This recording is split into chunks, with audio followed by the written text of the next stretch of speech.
Chapter 1. On the eve of the Gaokao, my mom tore up my exam admission ticket. On the eve of the Gaokao, my mom tore my exam admission ticket into 4 pieces. The living room was so quiet it was downright eerie. The TV was still on, and the news was reporting that this year's Gaokao registration numbers had hit another record high. My dad sat on the sofa, his face dark. My younger sister, Lin Suining, was curled up in my mom's arms, sobbing so hard she could barely catch her breath. My mom slammed the torn-up admission ticket onto the coffee table and looked at me with red-rimmed eyes. Lin Suining, your sister is in this state. How is she supposed to sit the exam tomorrow? I lowered my head and looked at those 4 scraps of paper. In my past life, it was the exact same scene. Back then, I hadn't been reborn. I knelt on the floor, picking up the admission ticket piece by piece, begging them in tears. Mom, the Gaokao is tomorrow. I've spent 12 years preparing for this. I can't not go.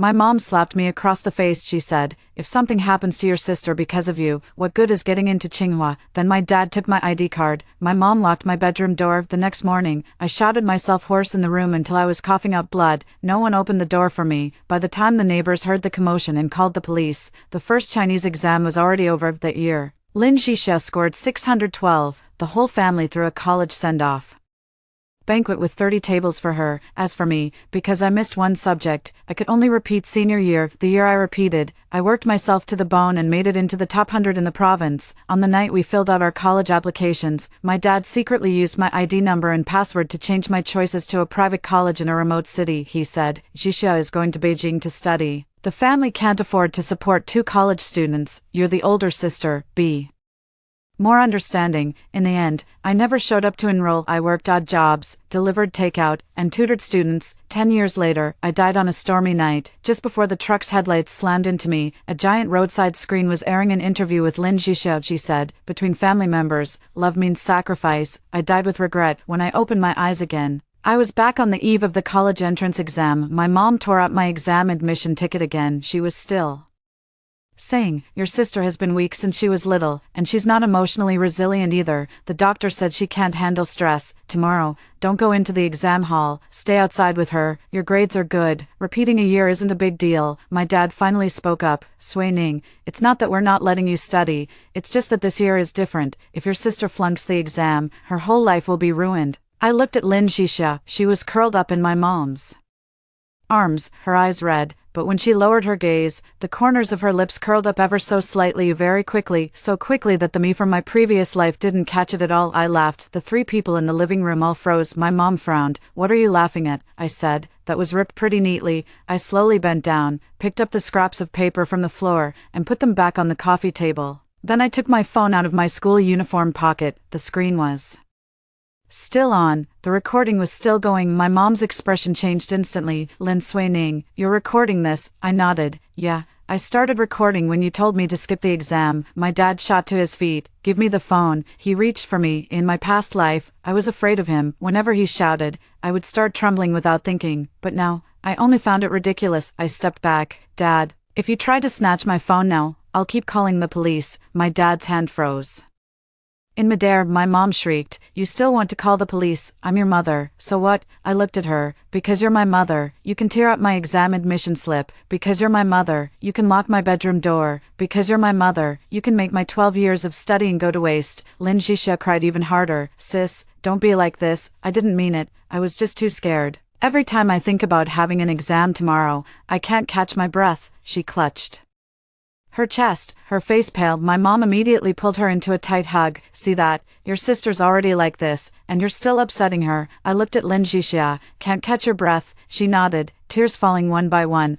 I said. Then let's go to the hospital. Her crying stopped for a moment. I picked up my phone. I'm calling 120 right now. Let professionals handle professional matters. If you're really having an acute anxiety attack, you should be in the hospital, not making me give up my exam. Lin Suining's face went pale. My mom immediately grabbed my hand. Don't you dare call. I lowered my eyes to her hand. Why? Because she isn't sick. My mom looked like someone had stepped on her tail, her voice rising. What nonsense are you talking about? My dad's face darkened even more. Lin Suining, are you really determined to make a scene today? I looked up at him. Yes, if I have to make a scene today, I will. I'll take the exam tomorrow too. Anyone who tries To stop me, I'll call the police. A vein in my dad's forehead twitched. He was used to my silence, used to me giving in, used to me being like an old table at home, put anywhere, and never making a sound. So when I actually spoke up and fought back, his first reaction wasn't anger, it was shock. He thought I shouldn't, thought I wasn't worthy. My mom gritted her teeth. Your admission ticket has already been torn up. How are you supposed to take the exam? I looked at her, word by word. Mom, did you forget? This afternoon, the school handed out the exam admission tickets uniformly. The one I brought back was a photocopy. The living room fell into dead silence. Lin Suining suddenly looked up. My dad's expression changed slowly. I took a folded sheet of paper out of the hidden pocket in my backpack, the real one. I gave it to my homeroom teacher. My ID card is with her too. I watched their faces grow increasingly ugly. Because I already knew you'd make a move. My mom's lips trembled. You were guarding against us. Yes, I gave a faint laugh. It started last week, when you asked me to transfer the contest prize money to Jixia. It started when Dad secretly asked me for the password to the application system. It started when Jixia crept into my room in the middle of the night and rifled through my backpack. That's when I began keeping my guard up around all of you. Lin Jixia's face went completely pale. My dad turned sharply to look at her. You went through her backpack. Lin Jixia burst into tears again. I didn't. I just wanted to borrow my sister's mistake notebook. I cut her off. That notebook was under my pillow. What you searched was the innermost compartment of my backpack. She had no words. Of course she didn't. That was where my college entrance exam admission ticket should have been. In my last life, she took it from there and handed it to my mother. I put my phone back in my pocket and picked up the backpack I had already packed. My mom finally panicked. Where are you going to? Teacher Liang's place. Teacher Liang was my homeroom teacher, and in my previous life, she was the only person who looked for me for an entire day. She called my phone, but no one answered. She came to my house and knocked on the door, and my dad said I wasn't feeling well and had decided to skip the exam. Later, when she learned the truth, she was so angry she smashed a cup in the office, but by then, it was already too late. This time, it won't be too late. I walked toward the door. My mom rushed over to stop me. If you dare walk out that door tonight, don't ever come back. I stopped and looked back at her. Fine, then I'm not coming back. I pulled the door open outside. The hallway light was broken, leaving everything dim and yellow. Behind me came Lin Jixia's soft sobs. Does my sister hate me? I didn't look back. Just before closing the door, I said softly, it's not hate, it's disgust. The door slammed shut with a bang. For the first time in this life, I finally drew a full breath. Chapter 2. I called the police, and I left home too. An electric scooter was parked downstairs. Teacher Liang was wearing a loose sun-protective jacket, her hair blown into a mess by the wind. When she saw me coming down, she immediately took off her helmet. Suining. I walked up to her. I hadn't cried at home just now, but at that moment, my eyes suddenly stung when Teacher Liang saw the backpack in my hand, then looked at my expression. Her face darkened at once. They actually laid hands on you. I nodded. They tore up the photocopy. They also wanted to take my phone. Teacher Liang was so angry her chest rose and fell. Animals. After cursing them, she immediately reined herself in. Do you still have the recording? Yes, I've got your ID card and exam admission ticket with me. She patted her bag. Don't worry, tomorrow, I'll personally take you to the exam room, I said softly. Thank you, teacher. Teacher Liang looked at me. Suining, you don't need to thank me. You earned this yourself. She told me to get in the car. As soon as I sat down, my phone started buzzing. Caller ID. Dad. I hung up. He called again. I hung up again. For the third time, a text message popped up. Come back now, and I can pretend tonight never happened. I stared at those words, thinking how ridiculous they were. Pretend tonight never happened. Impossible. How could the past 10 years of my last life not have happened? I immediately took a screenshot of the text and sent it to Teacher Liang. Teacher Liang glanced at it. Keep it, it'll all be evidence later. Just as the car pulled out of the neighborhood, my dad's call came through again on Teacher Liang's phone. Teacher Liang answered it and put it on speaker. My father's voice came through the phone. Teacher Liang, is Suining with you? Yes. Please ask her to come back. We can handle family matters ourselves. Tearing up a child's exam admission ticket the night before the college entrance exam is a family matter too. There was a brief silence on the other end of the line. My father's tone changed immediately. Teacher Liang, don't listen to her nonsense. The child has been under a lot of pressure lately and her mental state is a bit unstable. Her younger sister isn't well, and we just wanted her to keep her company. We're not trying to stop her from taking the exam. Teacher Liang gave a cold laugh. Mr. Lin, I've heard the recording. My father fell silent. Teacher Liang continued. Let me remind you.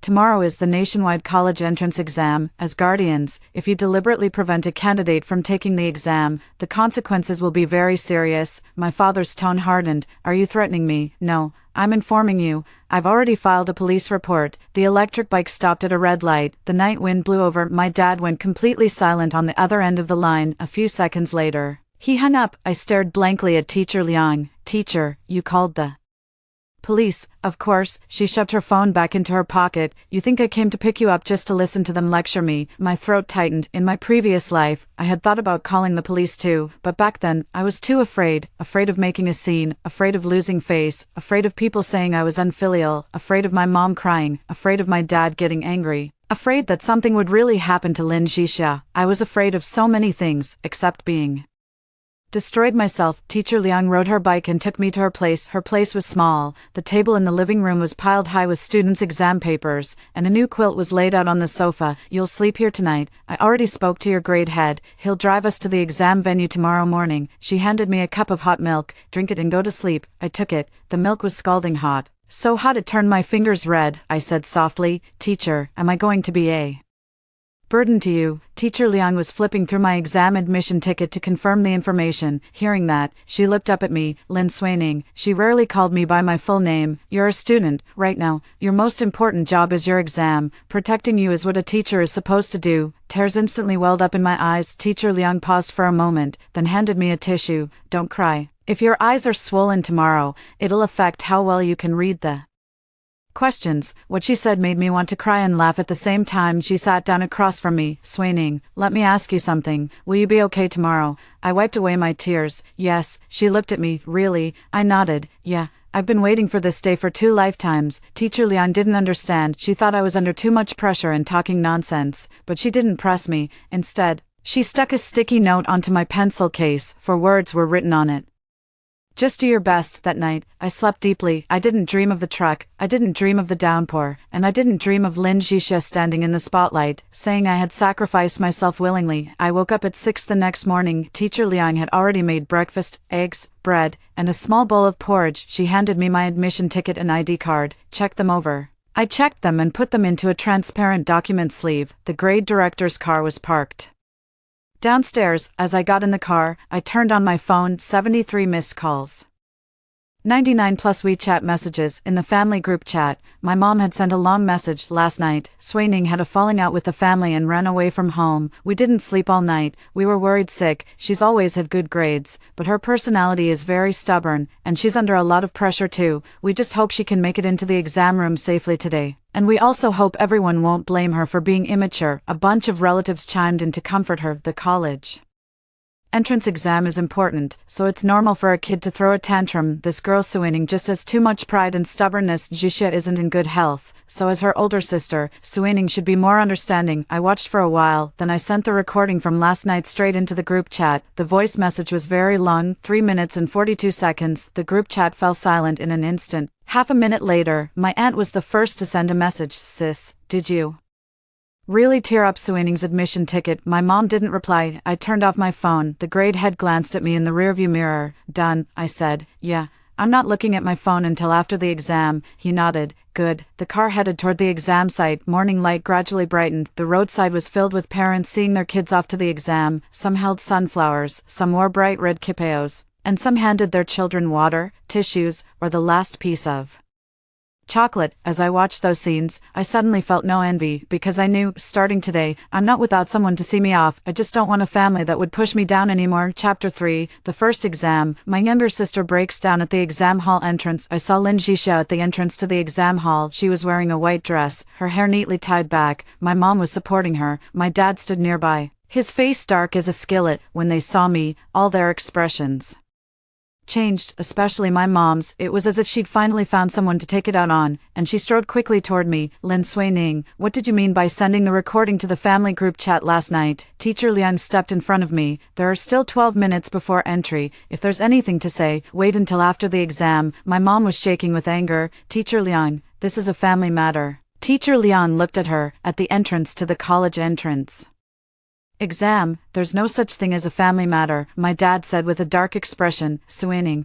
come here. I didn't move. He lowered his voice even more. Do you have to make such a scene that everyone gets to laugh at us? I looked at him. Dad, I wasn't the one who tore up my exam admission ticket last night. I wasn't the one who wanted me to miss the exam either. If you're so afraid of being laughed at, why aren't you afraid of making a fool of yourself? People nearby had already started. Looking over, my mom's face flushed red. Lin Suining burst into tears. She walked up to me and spoke very softly. Sis, I'm sorry. It's all my fault. I was really scared last night, and that's why Mom and Dad misunderstood. Please don't blame them, okay? She was very clever with her words. With just one line, Mom and Dad misunderstood, she turned tearing up my exam admission ticket into an accident. With another, don't blame them. She painted me as the immature older sister. In my previous life, I feared her most when she did this. Once she cried, I became the bad one, but this time, I didn't comfort her. I just asked, you were scared, so they tore up my exam admission ticket. Lin Suining bit her lip. I didn't tell them to tear it up. Then did you stop them? Tears clung to her eyelashes. I was just too upset at the time. So upset you still had the energy to watch my mom tear it up. Her face stiffened. I went on. So upset you still had the energy to wait until my mom was done tearing it up, then say, it's fine if your sister repeats a year. Lin Suining shot her head up. She hadn't expected me to say it outright, because she had said it so quietly that only I heard. She shook her head in a panic. I didn't say that. You heard wrong. I nodded. It's fine. It's on the recording. Her face turned pale. Whispers started up around us. What's wrong with this family? Ripping up an exam admission ticket the night before the college entrance exam. Has she lost her mind? She looks so soft-spoken and delicate, but somehow that sounds off. My mom couldn't stand people talking, so she immediately pulled Lin Suining behind her. Enough, Lin Suining. Your sister has already apologized to you. What more do you want? I looked at her. I want to go into the exam hall. Move. I never said those words in my last life. Saying them now, they felt so light. But Lin Suining suddenly clutched her chest and swayed. Mom, I feel terrible. My mom rushed over and caught her. Suining, my dad panicked too. Hurry, where's the medicine? Lin Suining's breathing grew more and more ragged, tears streaming down her face. My mom shouted at me, are you satisfied now? Do you have to drive her to her death before you're happy? Everyone around us fell even quieter. All eyes turned to me. If this had been my previous life, I would have panicked. I would have explained, apologized, said I didn't mean it, but now, I simply raised my hand. Officer, someone here has suddenly taken ill. There was a police officer on duty at the entrance to the exam site. Hearing the commotion, he came over at once. What's going on? I pointed at Lin Suining. She says she's having an anxiety attack and can't catch her breath. I suggest contacting the medical station. The officer nodded and immediately called over the medical staff nearby. Lin Suining's sobs cut in her throat again. My mom's face darkened. No need. We have our own medication. The medical staff had already arrived, miss. What seems to be the problem? Lin Suining kept her head down and said nothing. I said, she was just saying her chest felt tight and she couldn't catch her breath. The medical staff took one look at her complexion. Let's check her oxygen saturation and heart rate first. Lin Suining instinctively shrank back. My mom stepped in front of the medical staff. No need, she's just nervous. The medical staff frowned. Even if she's nervous, we still need to determine whether it will affect the exam. If it's really serious, it needs to be handled right away. My dad also looked a little embarrassed. Suining, let them check. Caught between a rock and a hard place, Lin Suining had no choice but to reach out her hand. Her oxygen saturation was normal. Her heart rate was a bit fast, but not to the point of being abnormal enough to keep her from taking the exam. The medical staff sighed in relief. It's not a big problem. Take a few deep breaths, and don't crowd around here, the way people around her looked at Lin Suining had changed. Lin Suining's face burned with embarrassment. She was best at using fragility as a weapon, but at the entrance to the exam hall, there were teachers, police officers, and doctors. No one was buying it. The announcement came over the loudspeaker. Candidates, please enter the exam hall in an orderly manner. Teacher Liang gently patted my shoulder. Go on. I nodded. As I passed my mom, she suddenly grabbed my wrist. She lowered her voice, brimming with hatred and gritted teeth fury. Lin Suining, if you dare take that exam today, there won't be a place for you in this family anymore. I stopped, I looked down and pried her fingers open one by one. Mom, that place in your family, I don't want it anymore. I turned and walked into the exam venue. The sunlight fell on the plastic sleeve of my admission ticket, bright enough to sting my eyes, but I didn't blink. I kept walking, step by step. It felt like walking out of a nightmare that had been dead for 10 years when the Chinese exam paper was Handed out, I flipped to the essay prompt. The title was, Choice and Cost. Holding the pen, I suddenly smiled. I was more than capable of writing this one. The final problem in Chapter 4, the math section, was based on a prototype problem I had written. When I came out after the Chinese exam, my mom and the others were no longer waiting at the entrance. Teacher Liang handed me a bottle of water. How did it go? About as expected, she smiled. Then you're in the clear. I took a sip of water. The phone was still in her bag. She hadn't given it back to me, and I hadn't asked for it. News of what happened that morning spread fast. A few classmates saw me and seemed to want to say something, but held back. In the end, the class monitor, Chinesestory, walked over. Lin Suining. I looked up. He handed me a mint candy. Good luck in math this afternoon. I froze for a second. Chinesestory was second in our grade, usually trailing just behind me by 3 to 10 points. He was always as cold as ice.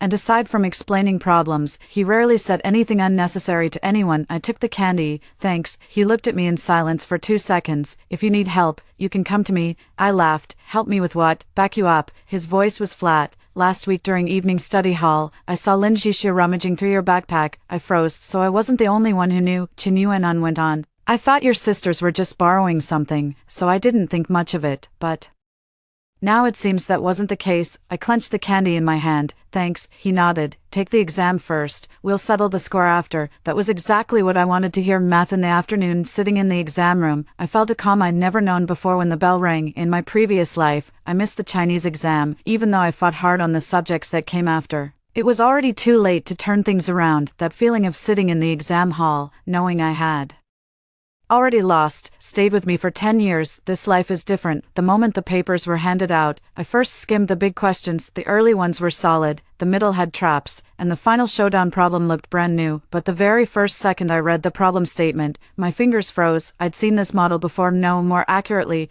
I had built a prototype of it. During winter break in my senior year of high school, I took part in a provincial problem-setting camp. The teacher asked us to try designing innovative questions. I had submitted a model combining functions and sequences. It wasn't selected in the end, and I didn't think much of it. I never expected it to come back in a new disguise. As the final boss of the college entrance exam math paper, I closed my eyes for a moment. Even the heavens were on my side. When the final bell rang, the exam hall was full of groans. What the hell was that last question? I didn't even understand the questions. It's over. Math was a disaster. I put my pen away. I had a pretty good idea of how I'd done. I wouldn't dare say full marks, but anything above 145 was pretty much a lock. When I walked out of the exam hall, Lin Suining was standing at the corner of the corridor. She looked awful. The moment she saw me, she walked over right away. Sis, I ignored her. She stopped me. How did you do on the math exam? I looked at her. What's it got to do with you? She bit her lip. I'm just worried about you. Worried about me? I laughed. Putting on an act and pretending to be sick at the exam hall this morning. Was that you worrying about me too? Her face went pale. Do you really have to talk like that? Then how am I supposed to say it? I stepped forward. Say thank you. Thank you for watching Mom tear up my exam admission slip last night. Thank you for going through my backpack. Thank you for wanting me to miss the exam. Lin Suining's eyes turned red again. I didn't want you to miss the exam. I was just too scared. Your grades are so good. You could still do well after repeating a year, but I'm different. This is my only chance. I looked at her and suddenly found it absurd. Lin Suining, who told you my life was there for you to stand on? She froze. I stared into her eyes. You've been in poor health since you were little, so your parents always gave way to you. You don't do well in school, so the teachers look after you. You wanted my competition prize money, and they made me give it to you. You wanted my wrong answer notebook, and they made me lend it to you. Now you want my college entrance exam, and they still want me to give way. Do you give in so easily that it's become second nature, so much so that you really think other people's lives are yours too? Lin Suining's face gradually turned pale. People had already started looking over from the hallway. That was what she feared most. She was afraid people would see that she was not kind enough, not pitiful enough, not perfect enough, so she quickly adjusted her expression, and tears fell. Sis, I know you hate me, but I really meant no harm. If you insist on blaming me, then go ahead. I just hope you won't affect the upcoming exam. I nodded. I'll return that to you as well. When I finished speaking, I went around her and headed for the door. She suddenly spoke up behind me, her voice very soft. Sis, you really don't think you've already won just because the exam is over, do you? I stopped in my tracks. She stepped closer and said in a voice only the two of us could hear, "Mom and Dad already know your program password, so what if you did well on the exam? Where you end up going to school is still their call, isn't it?" I slowly turned back to look at her. There was a hint of smugness in Lin Suining's eyes, a familiar smugness. In my past life, she had looked at my admission letter exactly like that. She said, "It's okay if it's a bit farther away, sis. Girls feel too much pressure if they study too well." I laughed. Lin Suining frowned.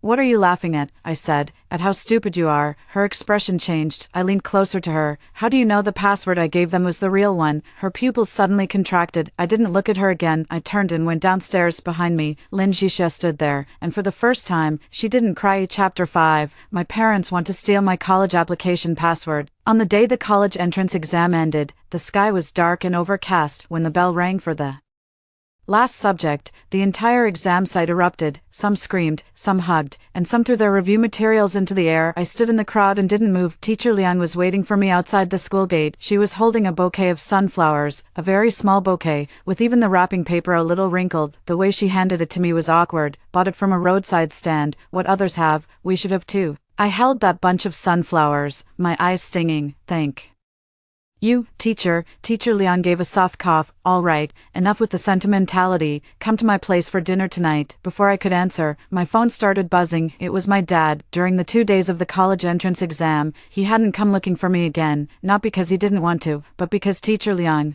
the grade dean, and the police all had reports on file. He didn't dare, now that the exam was over. He finally couldn't hold back anymore. I picked up the phone.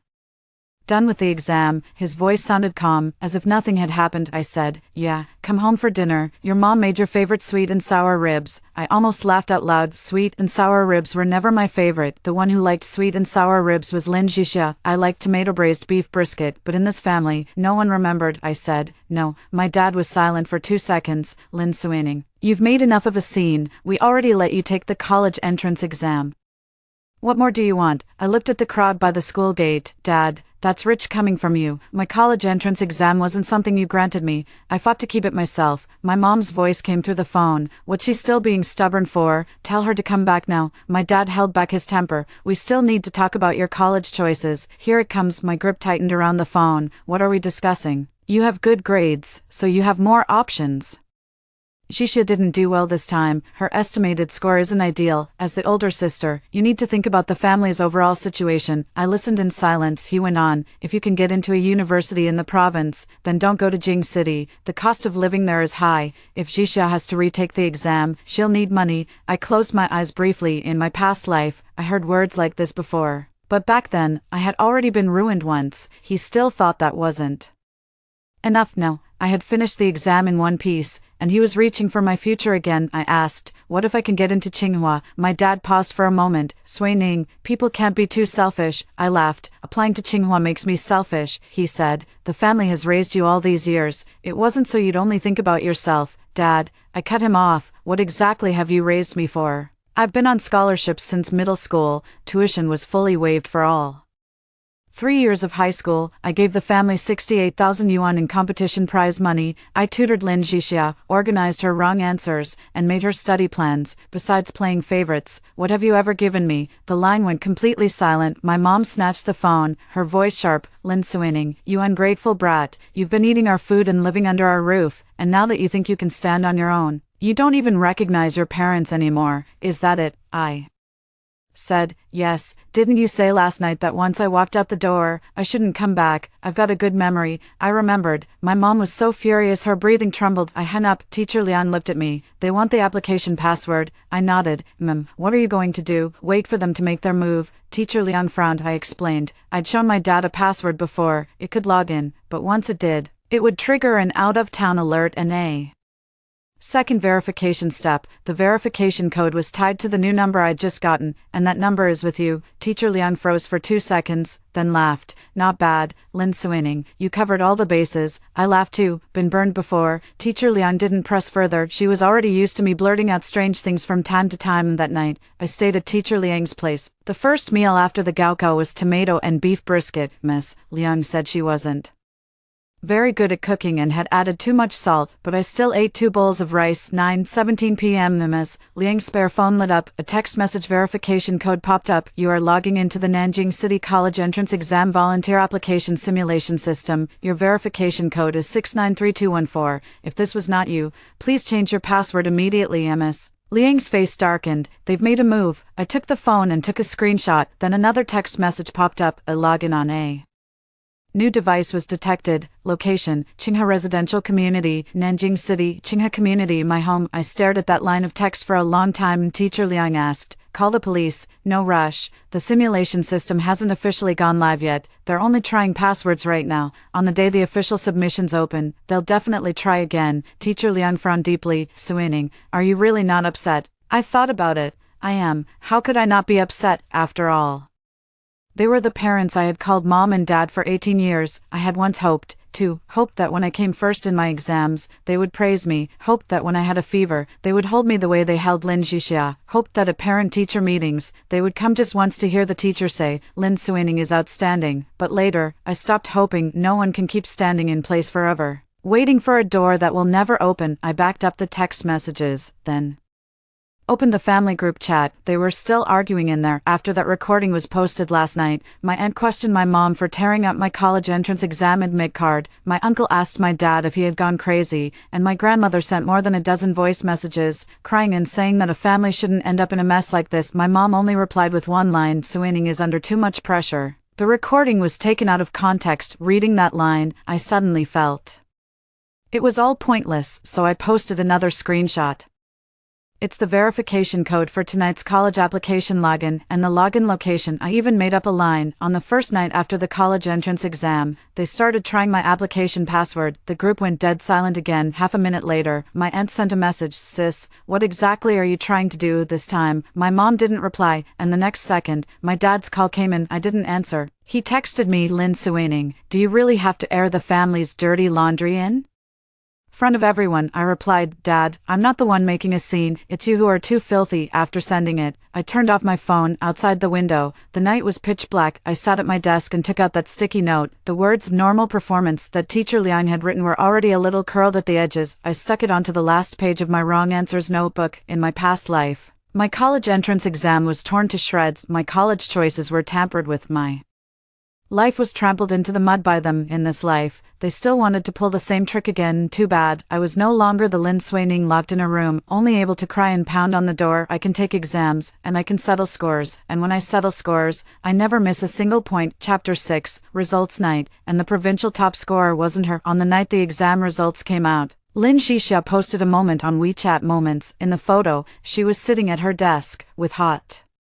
milk, sunflowers, and an open copy of the college application guide on the table. The caption read, May all our efforts be rewarded. A lot of relatives liked it. My mom was the first to comment, Sweetheart, Mom will always believe in you. My dad was second, Keep a calm mind, just do your best. My aunt left a comment below, What about Suining? My mom didn't reply. Lin Suining did reply, Sister, you must be waiting for your results too. I hope you do well as well. The words sound gentle, but every single one is really a reminder to others. She's kind, she's generous, and even after I hurt her, she's still wishing me well. I glanced at it and didn't comment. Teacher Liang took the phone from my hand. Don't look at this stuff, it'll affect your mood. I was sitting in her living room, with a computer in front of me. There were still 7 minutes before the results checking system opened. Teacher Liang was even more nervous than I was, checking the time, getting up to pour water, then walking back again. In the end, even the grade-level director couldn't stand it anymore. Old Liang, can you sit down? Teacher Liang glared at him. You're not nervous. The grade director adjusted her glasses. I am nervous, but I haven't paced around the living room 18 times. I couldn't help laughing. When she saw me laugh, she actually seemed relieved. If you can still laugh, that means you're in a pretty good headspace, I said. Teacher, I'm really not nervous. This wasn't just me trying to act tough. In my previous life, I didn't make it through the college entrance exam in one piece. Later, during the year I repeated senior year, my hand shook so badly when I checked my scores that I mistyped my ID number 3 times. But this time, I was calm, not because I didn't know how important the Gaokao was, but because I knew I had done everything I could. It was exactly 9 o'clock. The system was live. The page froze for more than 10 seconds before finally loading. I entered my exam Admission number, ID number, and verification code. Click search. The page kept loading for 2 seconds. The results were out. Name, Lin Suining, Chinese, 136 Math, 150 English, 147 Science, 292. Total score, 725. The room fell silent for a full 3 seconds. Teacher Liang suddenly covered her mouth. The head of grade shot to his feet,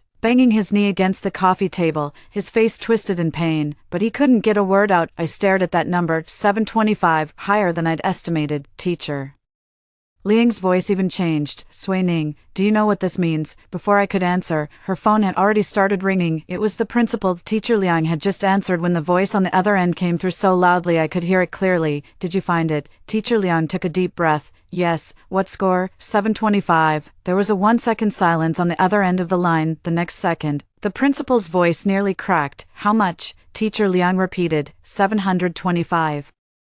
A perfect score in math, and 292 in science. A flurry of chaos broke out on the other end of the line. Someone shouted, check the provincial ranking now. Another voice called out, contact the admissions team. Sitting on the sofa, I suddenly felt a strange sense of unreality, not because of the score, but because at this moment, I wasn't locked in a room, I hadn't missed the exam, and I wasn't watching Lin Suining surrounded by the whole family on the night results were released in this life. My name was on the screen. Lin Suining, 725. At last, I had snatched my own name back from their hands. Teacher Liang looked at me with red-rimmed eyes. Suining, you're in. I nodded. She couldn't hold back anymore and pulled me into a tight hug. You really did it. Just then, my phone lit up. It was my dad calling. Teacher Liang glanced at me. Want to answer? I said. Answer it. I turned on speakerphone. My dad's voice came through, sounding strained. Have the results come out? Before I could say anything, he added another sentence. Jixia scored 603, a little lower than her estimated score. She's not in a good place emotionally right now. I let out a small laugh when he called. The first thing he said wasn't to ask what I got, it was to tell me Lin Suining had bombed the exam. How familiar, I asked. So what? There was a pause on the other end. What did you score? I said. 725. The line went completely silent. I heard my mom ask from the side. What did she get? My dad didn't answer. My mom's voice turned urgent. Say something. What did she get? My dad seemed to finally snap back to his senses. 725. The next second, there was the sound of a cup smashing in the phone and my mom shrieked. Impossible. How could she possibly score that high? Teacher Liang's expression turned cold. I,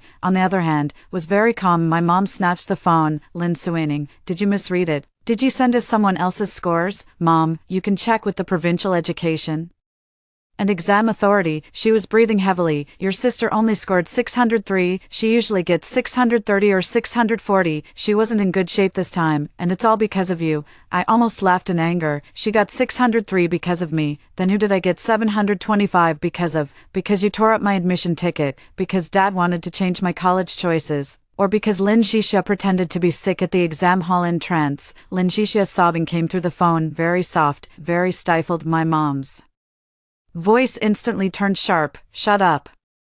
Your sister is already feeling awful enough, and you're still trying to upset her. She only scored 603. What is she supposed to do now? I looked at the scores on the computer screen. She can retake the exam. Haven't you always said that repeating a year is no big deal? The line went dead silent. A few seconds later, my dad spoke, his voice frighteningly low. Lin Suining, come home right now. I asked. What for? He said. To talk about your college choices. I laughed. Dad, have you forgotten? You already broke into my application portal. I'm not coming back. My dad held back his anger. Do you have to put it so harshly? Harsh? I looked over at Teacher Liang. I think it's okay. Teacher Liang nodded, very objective. The head of the grade level added, that's even understated. When my dad heard someone speaking nearby, his tone changed. Who are you with right now? I said. A teacher. The principal is on the way too. The admissions team should be here soon as well.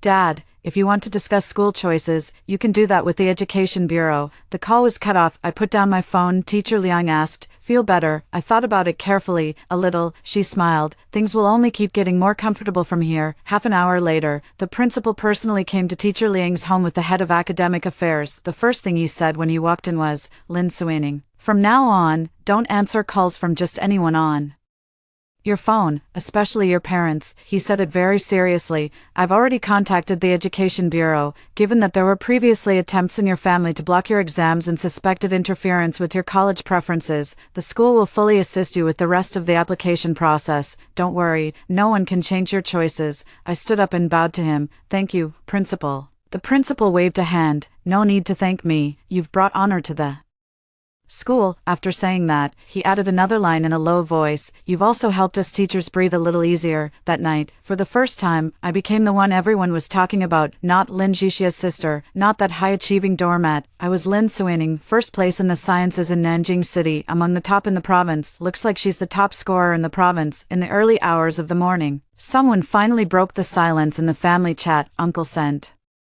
a screenshot. It was a congratulatory post the school's official account had just put out. The big red headline stood out sharply: "Warm congratulations to our student Lin Suining for achieving an outstanding score of 725, placing her among the top tier in science across the province." The group chat completely exploded. 725, my god. Is Suining headed for Tsinghua or Peking University? Sis, didn't you say Suining was under too much pressure and not in good shape, and she's such a good kid? Yet you tore up her exam admission ticket. My mom didn't show up, neither did my dad, but Lin Jixia did send a message. "Congratulations, sis." 10 seconds passed, then she took it back. I stared at the other party, withdrew a message notice and gave a soft laugh. In this life, she couldn't even keep up the act of being generous. Chapter 7. At the graduation party, they forced me to give my bonus to my younger sister. I thought that after the exam results came out, they would at least stay quiet.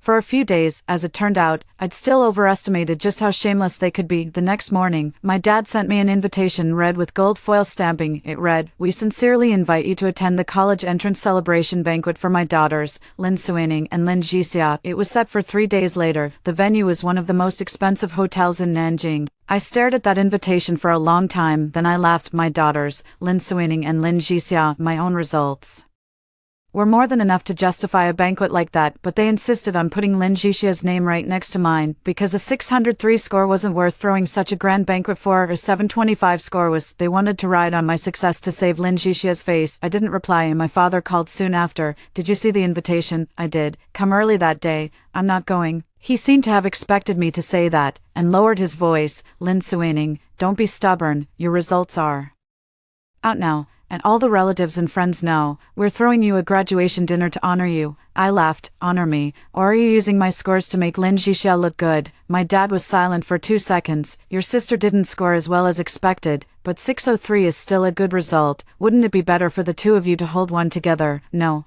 I answered immediately. "I don't want to do it with her." My mom's voice cut in from the other end of the line. "You think we wanted to throw this for you? If the relatives didn't all know you did so well on the exam, do you think we'd be spending this kind of money?" I said. "Then don't throw it." My mom's voice trembled with anger. "The hotel's already booked, and the deposit's been paid. Now you're saying not to do it. What does that have to do with me? Didn't you book it yourselves?" My dad snatched the phone back. Suining, his tone changed, growing much gentler. "Your mom and I did do some things wrong before, but there's no grudge a family can't let go of overnight. This celebration is also our way of making it up to you. When the time comes, all the relatives and friends will be there. Your mom will praise you in front of everyone, and Jixia will apologize to you too." I stayed silent for a moment. It wasn't because I'd softened, it was curiosity. What exactly were they trying to get out of me, setting such a huge trap? I asked, and then my dad paused. "There's one more thing, here it comes," he went on. "Doesn't the school offer scholarships? I heard the city also gives awards to top scorers, and there are those corporate sponsorships too.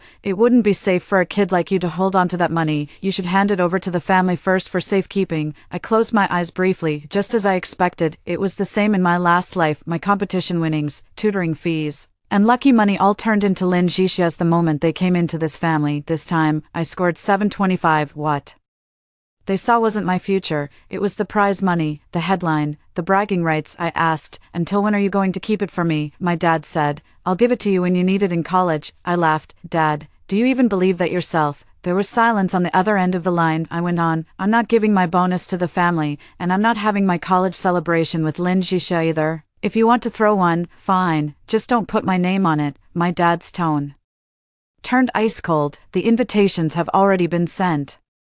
All the relatives will be there. If you don't show up, you'll make the whole family lose face." I said. "Then I'll go." He froze. I said slowly, "But I can't promise what will happen then." 3 days later, I went to the hotel, and I wasn't alone. Teacher Liang came with me. Chen Yuanan came too. His reason was simple, to watch the show. Teacher Liang glanced at him. "Well, you are honest," Chen Yuanan said expressionlessly. "Just here to bear witness." The celebration banquet was held in the Third floor ballroom, a huge poster was displayed at the entrance. Photos of me and Lin Suining were placed side by side. My photo was an ID-style picture taken when I entered high school. My hair was a bit messy, and my school uniform collar was crooked. Lin Suining's photo was clearly an artfully retouched portrait, white dress, long hair, a gentle smile. In the center of the poster, it read, "Success in the Imperial Exams." Two beauties shining together. I stared at it for 2 seconds, then took out my phone and snapped a photo. Mr. Lian frowned. "That's downright disgusting," Chinesestory said. "The retouching looks pretty good." I looked at him, he added. "The one of Lin Suining. Yours looks like a wanted poster." I couldn't help laughing. Quite a few relatives were already seated in the banquet hall. When they saw me come in, the room fell quiet at once. My mom was wearing a red qipao, greeting the guests. When she saw me,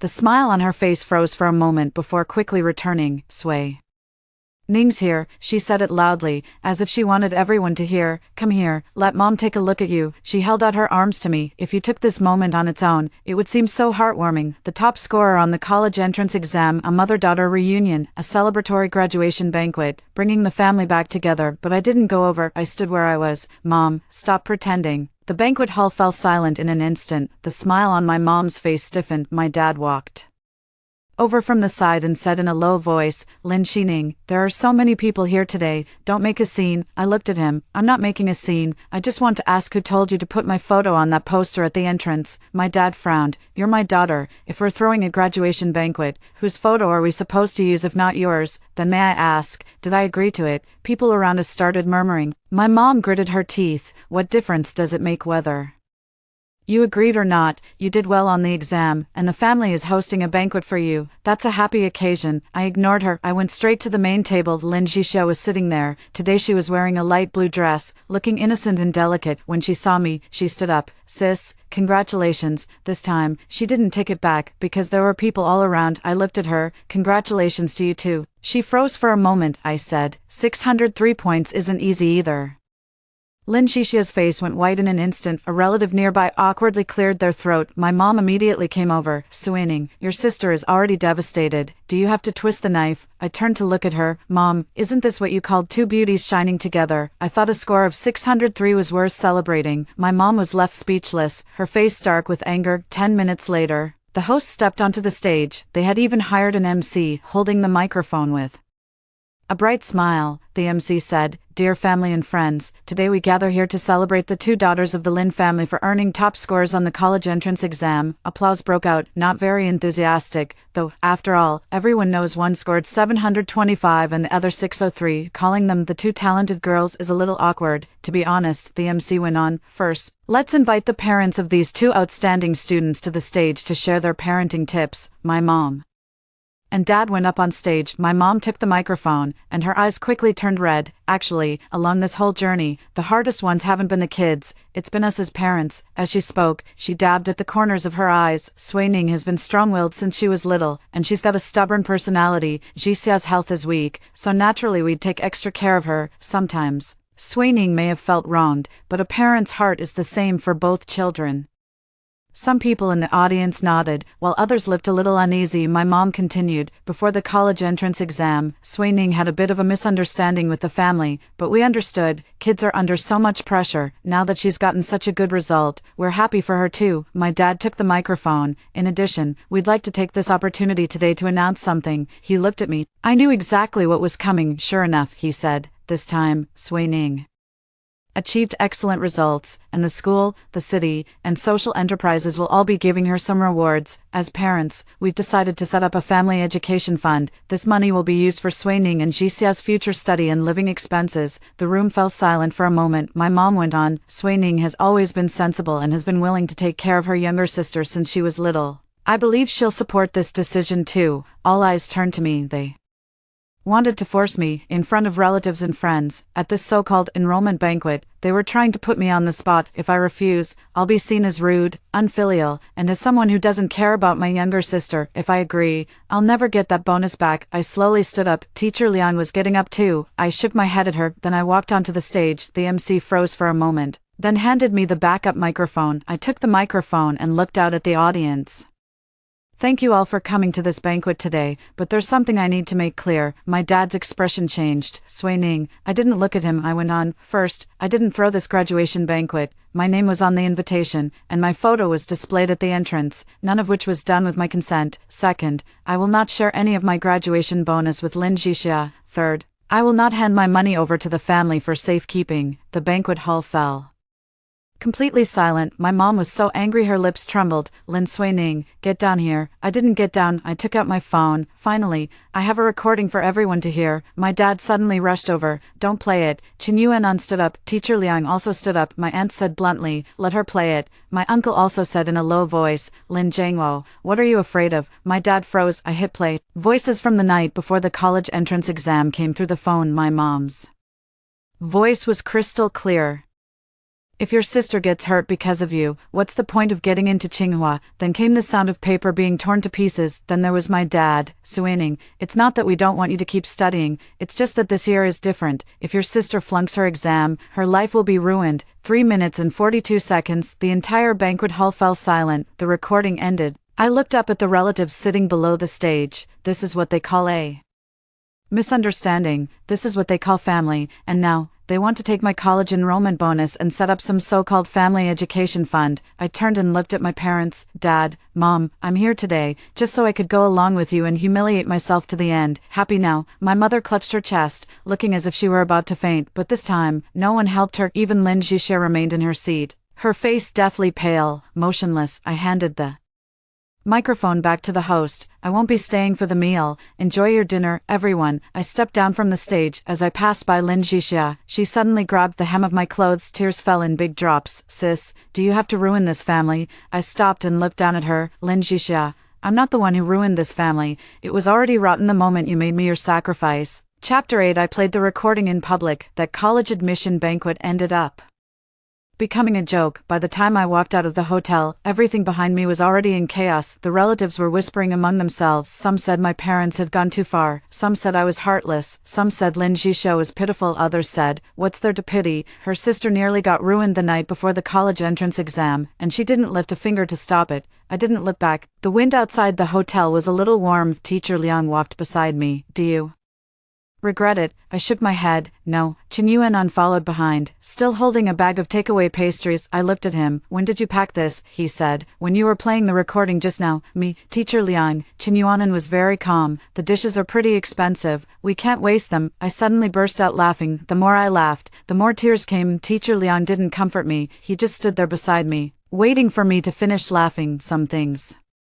can't just be cut off because you say so. 18 years, I really used to think of them as family, so when I personally played that recording, what I felt wasn't just satisfaction, it hurt too, like reopening a rotten wound and cutting it open again. But if I didn't open it up, it would never heal. That night, the video from the college celebration party spread online. I didn't post it. Someone in the family had filmed it. The short video title was eye-catching. Girl who scored 725 on the Gaokao plays a recording at her college celebration. Her parents once tried to force her to give up the exam and let her younger sister take it. The video went viral locally very quickly. The comment section blew up. Did she tear up her college entrance exam admission ticket the night before the Gaokao? Is that really her mom? The younger sister scored 603, the older sister 725. And they still wanted to use the older sister's bonus to help the younger one. When that mom said, so what if you get into Tsinghua? I was ready to throw hands. I suggest checking the application choices. What if they really got changed? That older sister is so level-headed. If it were me,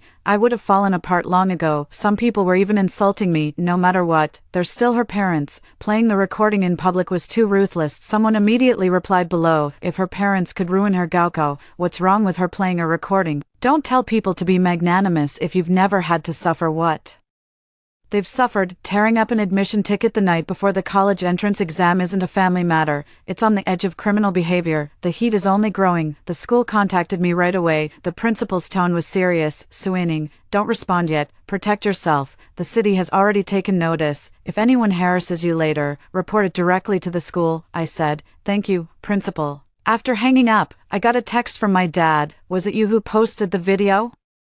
I replied, no. He texted again, happy now. Your mom was so angry she ended up in the hospital. Your sister cried herself unconscious, and you've ruined this family. I looked at that line of text, feeling nothing at all. I replied, send me the hospital records. The other side didn't reply, as I thought. It was fake. Half an hour later, my mom started calling me, one after another. I blocked her. She switched numbers. I kept blocking them. In the end, she sent me a long text message, Suining, Mom.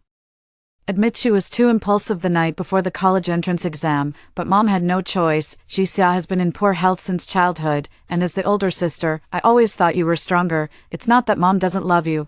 I just thought you could take on a little more. You've blown this up so much now. Are you trying to drive Mom to her death? I stared at it for a long time, then took a screenshot and saved it. No response. She wasn't apologizing. She'd realized public opinion wasn't on her side and started trying a different way to pressure me. The next morning, my dad actually showed up at Teacher Liang's apartment complex. He was standing downstairs, holding a thermos container. When Teacher Liang got the call from property management, her face was ashen. How did he find this place? I said. He probably tracked me. Teacher Liang called the police immediately. The police arrived very quickly. When I went downstairs, my dad was standing at the entrance of the residential complex, looking like he'd aged 10 years overnight. When he saw me, his eyes lit up for a moment. Suining, he handed over the insulated container. Your mom made chicken soup. I didn't take it. He looked a little uncomfortable. Don't worry, I don't mean anything by it. Your mom cried all night. She knows she was wrong. I looked at him. Then why didn't she come? My dad said nothing. I said for him. Because she thinks bowing her head is humiliating, so she sent you instead. My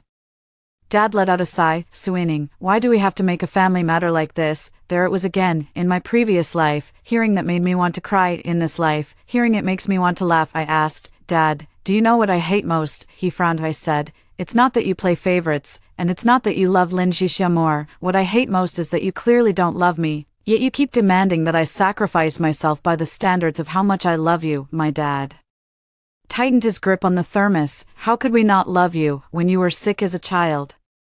Wasn't it your mom and me who took you to the hospital? I looked at him. Which time? He froze. I went on. The night I had a 104-degree fever when I was 7. Did you take me to the hospital? No, because Lin Suining had to be on stage the next day for a piano competition, and you were afraid of waking her. It was the neighbor lady who carried me to the community clinic. My father's face changed. I asked again. When I broke my arm in 8th grade, did you come to the school? No, because Lin Suining said she had a stomachache at home. In the end, it was my homeroom teacher who took me to get a cast. My father opened his mouth, but no words came out. I looked at him. See, you don't even remember, but I remember everything. A flicker of panic finally appeared in his eyes. Suining, Dad, I cut him off. Don't come back. You can't change my college choices, and you won't get my scholarship money either. If you keep harassing me, I'll seek legal protection. The police came over, Mr.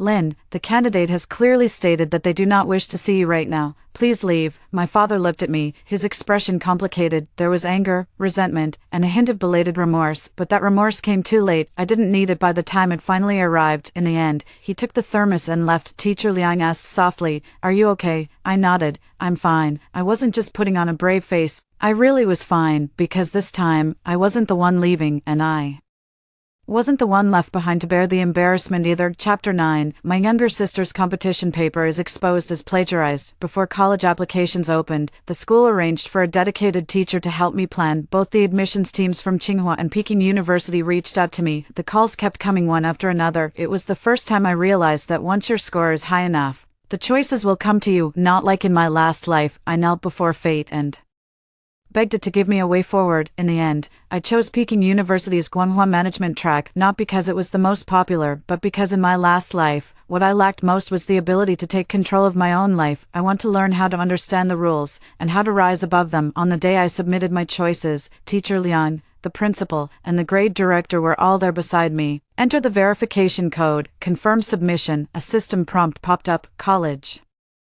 application submitted successfully. Looking at those words, a weight finally lifted from my chest. Mr. Lian let out a long sigh of relief. All right, now no one can change it. The principal was even happier than I was. Now we wait for the acceptance letter. That night, I went to bed early, but Lin Suining didn't sleep. At 1 in the morning, she sent me a WeChat message. Sis, are you really just going to abandon me? I stared at the message and didn't reply. She sent another one. I know you hate me. But I'm really out of options. My exam score is in this awkward middle ground. Mom and Dad want me to repeat the year, but I can't face doing it all over again. Could you ask around in the capital and see if any schools offer special admission recommendations? I laughed. She actually had the nerve to ask, I replied. On what grounds for a special recommendation? The typing indicator popped up almost immediately. After a long while, her message came through. Didn't I win first prize in that youth innovation paper competition? If we could get in touch with the right professor, there might be a chance. I stared at the words first prize in the youth innovation essay competition, squinting slightly. Of course I remembered that award. In my second year of high school, the school held an innovation essay contest. I wrote a research report on how educational resources were distributed across the county. After I finished the first draft, Lin Suining said she wanted to enter too, but didn't know how to write it. My mom told me to help her. Your sister isn't in good health and can't stay up late. You're the older one, so help guide her. And I really did. I outlined the structure for her, gathered materials, and even gave her a copy of my own research data. In the end, my paper only won second prize at the school level, but Lin Suining won first prize at the city level. Back then, I found it odd, because her research focus was exactly the same as mine, but she said her advisor had helped her revise it. I didn't think much of it. Looking back now, something was off. It was way too off. I replied, that award, are you sure you can still use it? Lin Suining didn't reply right away. 2 minutes later, she sent, sis, what do you mean? I didn't answer. I turned on my computer and started digging through old files. I have a habit. I back up everything I've ever written, first drafts, revisions, data sheets, interview recordings. It's all there. That paper from my sophomore year of high school is there too. I placed my original draft side by side with the abstract from Lin Suining's award announcement. The similarity was glaring, especially in the core data and conclusions. It was almost my exact wording, with just a few words swapped out. I stared at the screen for a long time, so it wasn't just the college entrance exam she had been stealing from me for a very long time. My grades, my scholarships, my research papers, my parents' favor, even my life. I compiled all the evidence, but instead of sending it out immediately, I first contacted the teacher who oversaw the competition back then. After seeing the materials, they fell silent for a long while. He concluded by saying, Lin Suining, we will reinvestigate this matter. 3 days later, the organizing committee of the Nanjing City Youth Innovation Practice Competition issued an announcement following a review. The first prize-winning entry for 2024, a study on the mobility of county-level educational resources and family choices, has been found to contain serious academic misconduct. The award is hereby revoked, and further investigation into the relevant parties has been initiated. The announcement did not name anyone, but the news was spreading like wildfire through the school, because the first prize winner was named Lin Suining. When she called me, her voice was cracking. Lin Suining, was it you? I sat at my desk, flipping through the university freshman handbook. You're talking about the paper, she cried out. Why are you doing this to me? I shot back, harming you, Lin Suining. You took my first draft, my data, and my conclusions to enter the competition. Now that the committee has withdrawn your award, that's me harming you. Her voice dropped at once. Back then, Mom was the one who told me to use it. She said you were good at school and didn't need one more award. She said I needed that award. I gripped my phone. Such familiar words. You're a good student. You don't need it. She does, so that makes it okay to take it, okay to steal.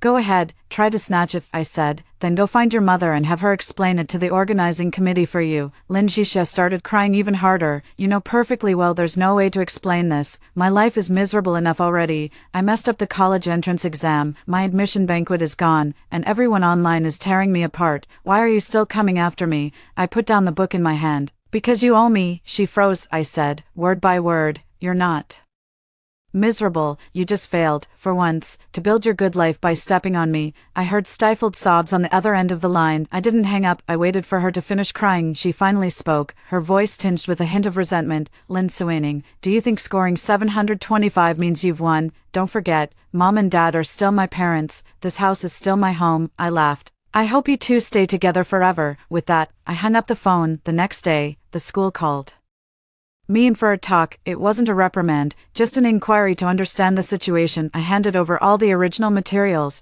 including the creation timestamp of the first draft, the raw survey data tables, interview recordings, revision logs, and even the chat history where Lin Suining had previously asked me for the materials. The teacher's expression was complicated after reading it. Suining, why didn't you say anything back then? I was silent for a moment, because at the time, I thought she had only used my materials. I also thought that between family, there was no need to keep score over so much. The teacher sighed, and now, I looked up. Now I understand. Not everyone deserves to be family. This matter quickly spread online. The buzz from the college acceptance celebration video hadn't even died down yet, and now it's followed by younger sister suspected of plagiarizing older sister's award-winning paper. The internet has completely lost it. Is the younger sister a vampire or something? First, the older sister's college entrance exam was almost sabotaged, then her prize money was nearly stolen, and now her paper is plagiarized. Is the whole family just leeching off this one kid? The older sister should cut ties, ASAP. This time, my parents finally panicked, because this was no longer just a family dispute, it involved academic misconduct, the school's reputation, and Lin Suining's future academic records. Her model student persona began to completely crumble. Chapter 10. The family group chat explodes. My dad begs me to take down the video. The family group chat exploded for the third time the night the organizing committee's announcement came out. My aunt sent a long voice message right away. Sis, what on earth is going on with your family? I already thought what happened to Suining the night before her college entrance exam was outrageous enough. And now, what's this about Shisha's paper? Did you even know she used Suining's work to enter the competition? My mom didn't reply for a long time. Finally, she sent one message. How is sharing references between kids considered plagiarism? My uncle was furious. Sharing references. Suining has the raw data, the original draft's creation timestamp, and the interview recordings. What does Jisha have? What does she have? Grandma sent a voice message, crying, stop fighting, please stop, what will people think? Seeing our family in such a state, this time, no one responded to her, because everyone could see it now. This wasn't just a fight, it was rotten beyond any hope of covering it up. I didn't say a word in the group chat, but I saw every single thing they said. My mom was still trying to explain. Jisha was so young back then, she just wanted to prove herself too badly. As the older sister, is Suining completely blameless? If she had been willing to properly help her sister back then, would Jisha have gone down the wrong path? My aunt replied, sis, listen to yourself. Does that even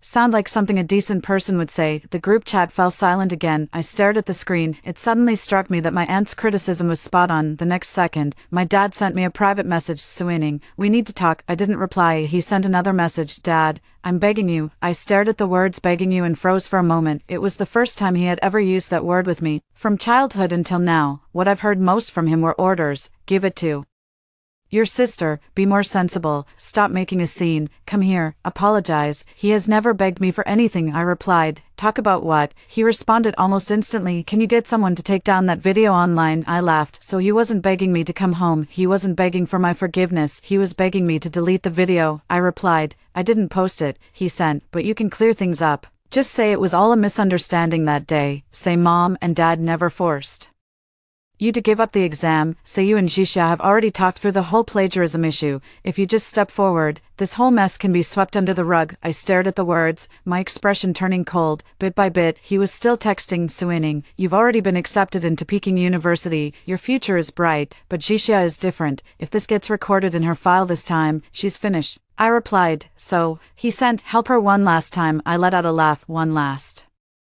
time. Every single time they took something from me, they said it was the last time. The spot in the middle school competition was the last chance, the high school scholarship was the last chance, the thesis data was the last chance, the college entrance exam opportunity was also the last chance. I replied, I won't help. There was a long silence on the other end. Then, my dad called. I answered. His voice sounded exhausted. Suining, I'm really at my wit's end. Your sister hasn't eaten or drunk anything for 2 days, and your mother has fallen ill. The things people are saying online are just too vicious. If this goes on, this family really will fall apart. I said. Then let it fall apart. His breath hitched. How can you be so heartless, Dad? My tone was very calm. When you tore up my admission ticket, you didn't think you were being cold-hearted. When you hacked into my application system, you didn't think you were being cold-hearted. When Lin Suining plagiarized my paper, you didn't think you were being cold-hearted either. Now that the knife is at your own throat, it starts to hurt. I could hear heavy breathing on the other end of the line. After a long silence, he said, do you have to drive your sister to her death? There it was again, the exact same script. I closed my eyes. Dad, I didn't force her. The organizing committee asked her to explain, and she could explain. The school asked her to submit materials, and she could submit them. If netizens are criticizing her, she can fight back with evidence. If she can't do it, Then that's not me forcing her, she's just being caught up with what she did. He was speechless. I went on, as for the video, I'm not going to clear it up, because that wasn't a misunderstanding. The recording was real, tearing up my exam admission ticket was real, and you wanting me to skip the exam was real, so I'm not going to lie. My dad's voice dropped. Suining, you weren't like this before. I suddenly laughed. Yeah. I used to be too easy to fool, that's why you miss those days. There was complete silence on the other end of the line. I thought he was going to die, but he didn't. Much later, he suddenly asked, so what is it you actually want? I thought about it. I'd asked myself that question in my past life too. What did I want? For them to apologize, for them to regret it, for them to taste what it feels like to be abandoned too. I used to think so. Now I know it wasn't entirely true. What I really want is for them to never be able to decide my life again. So I said, I want to transfer my household registration. My dad's voice shot up sharply. Impossible. I knew it. He wouldn't agree. Even if he didn't love me, he still wouldn't allow me to break free from his control. I said, then we'll do it through legal channels. I'm already an adult. After I'm admitted to college, I can apply to move my registration to the school's collective household. If you won't cooperate, I'll have the school and the relevant departments help. My dad said angrily. Lin Suining, are you determined to cut ties with the family completely? Yes, this time. I didn't hesitate. Cut it clean. He was so furious his voice even changed. Don't you regret this? I said softly. Dad, the thing I regret most is not cutting ties sooner in my previous life. He didn't understand, but I didn't need him to. I hung up, then backed up the recording of this call. It was a habit I'd developed after being reborn. Keep proof of everything. Never take anything at face value without evidence, because I finally understood that if kindness isn't protected by evidence, it becomes a weakness for others to exploit. 3 days later, the admissions results from Jing University were released. I was officially admitted. The moment the admission page popped up, I didn't scream, and I didn't cry. I just took a screenshot and sent it to Mr. Liang. It took Mr. Liang half a minute to reply, congratulations, Lin Suining, this time, you're truly free. I stared at those words, and my eyes slowly welled up.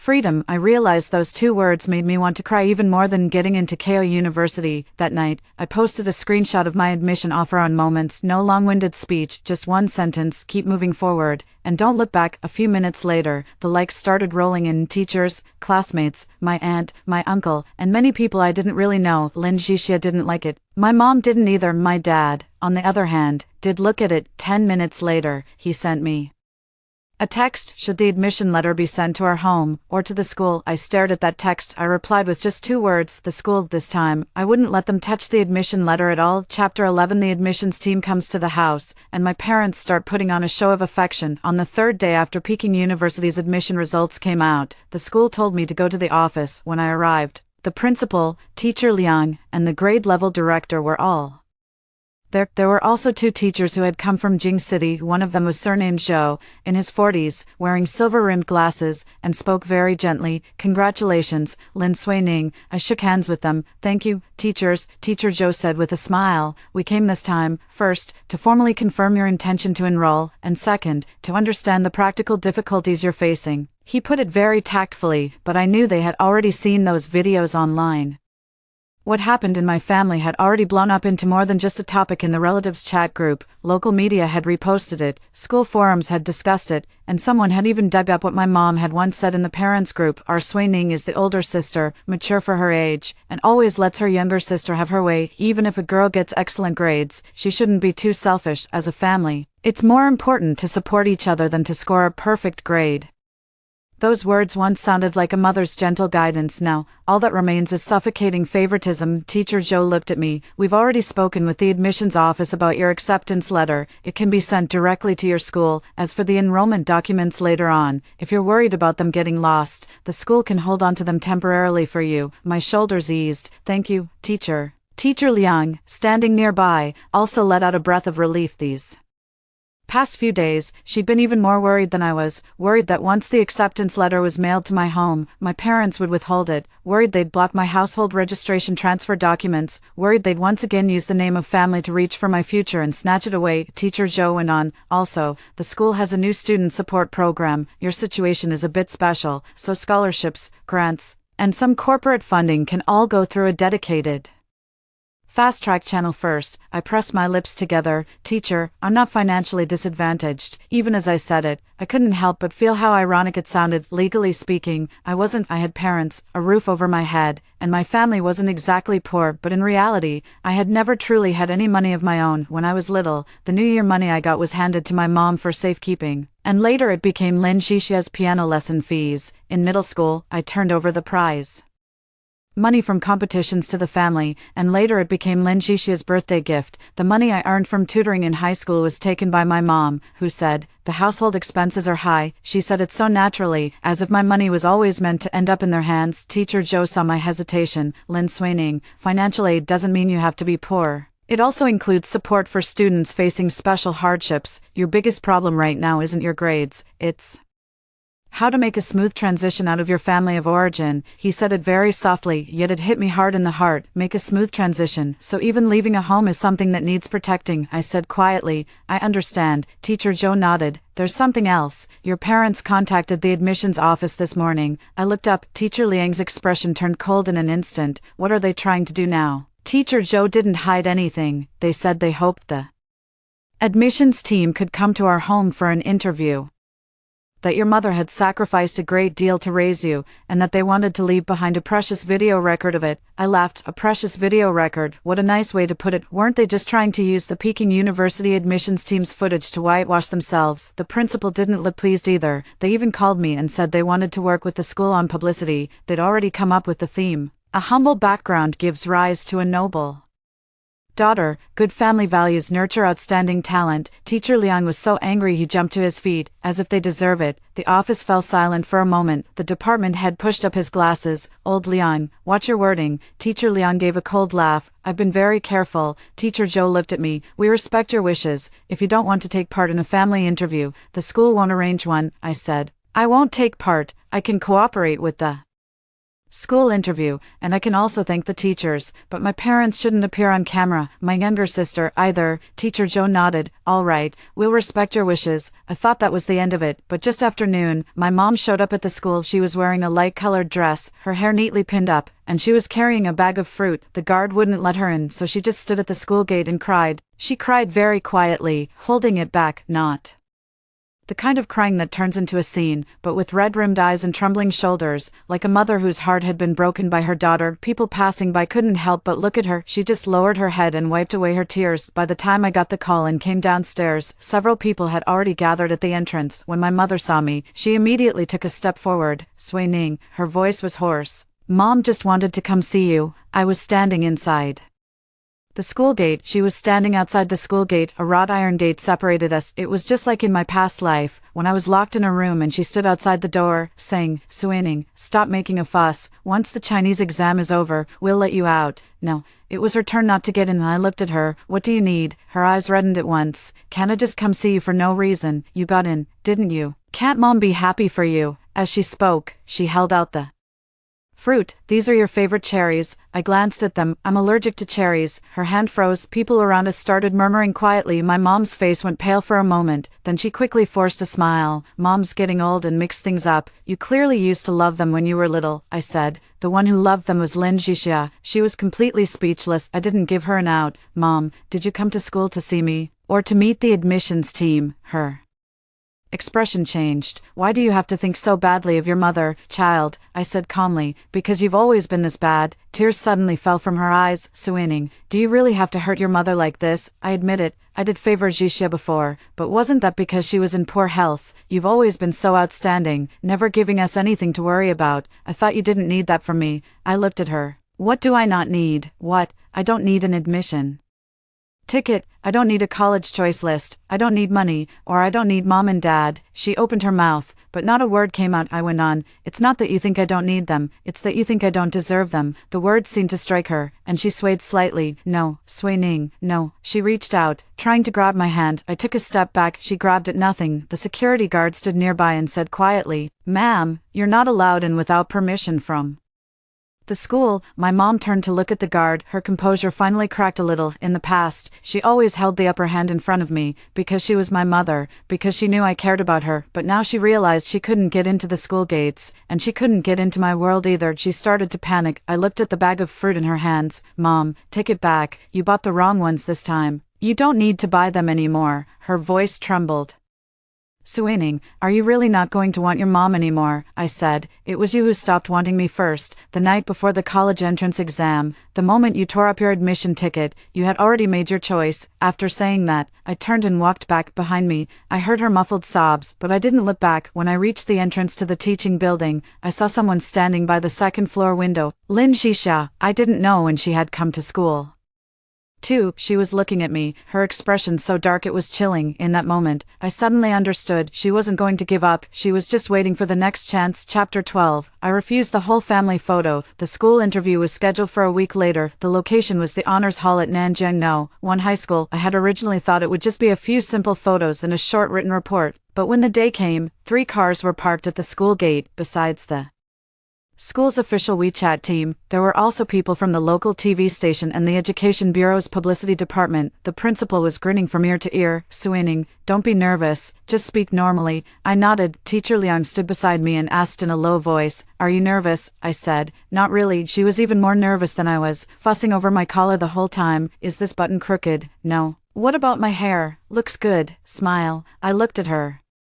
Teacher, I'm not going on a blind date. Teacher Liang froze for a moment. The grade-level head standing nearby couldn't help but laugh. Before the interview began, Mr. Zhou had also arrived. He said the admission letter had already been sent out from Beijing City and was expected to arrive at the school tomorrow. Those words warmed my heart. Everything was moving forward. The interview went very smoothly. The reporter asked me how I managed to keep going during the toughest time in senior year of high school. I said, with the help of my teachers, and by relying on myself. The reporter asked again, is there anything you'd like to say to the younger students? I thought about it. Don't hand over your life for someone else to keep. The hall fell silent for a moment. The reporter looked up at me. I went on, grades matter, but what matters even more is knowing why you're putting in the effort. If you don't stand up for yourself, someone else may take away your right to choose, so study hard, but also protect yourself. The reporter didn't interrupt.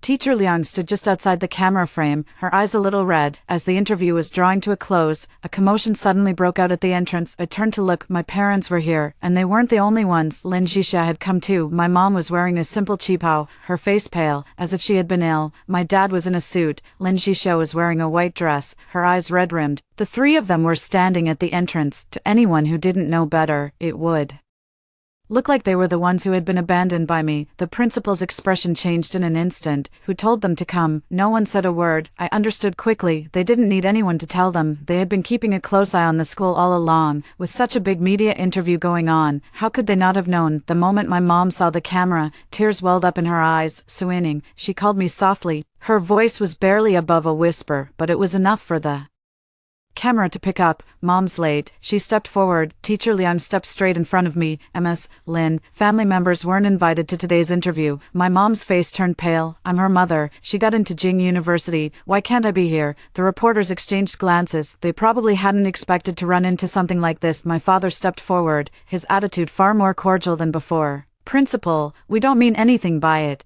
We're happy our child did well, too.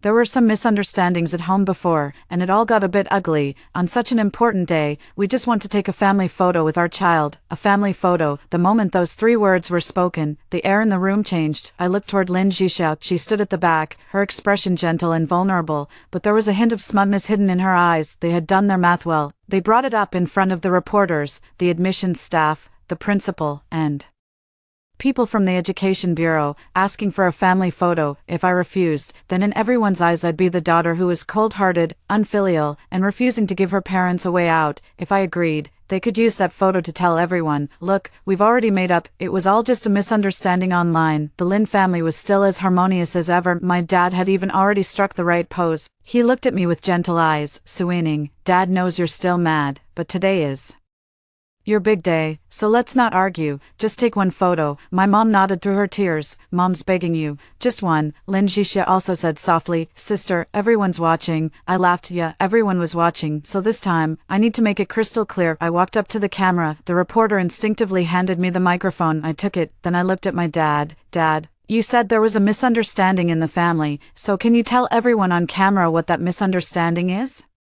My dad's expression stiffened. My mom immediately spoke up. Suining, let's not bring up anything unpleasant today. I cut her off. But weren't you here to make up? Before making up, shouldn't we clear things up first? The honor room fell silent. I looked into the camera. I'm willing to take the family photo. A hint of joy had just appeared in my parents' eyes. I went on. But before we take it, I have 3 questions. First, who tore up my exam admission ticket on the eve of the college entrance exam? My mom went deathly pale. Suining, I didn't stop. Second, who was trying to log into my application system before and after the score release? My dad pressed his lips together. Third, for Lin Suining's award-winning paper, whose were the original data and the first draft? Lin Suining suddenly looked up, tears spilling down her face in an instant. Sis, do you really have to say this here? I looked at her. Wasn't it you who reminded me that everyone was watching? She was speechless. I gripped the microphone tightly. You want a family photo? Fine, answer me first. No one answered, not a single one. I nodded. Then there's no need to take it.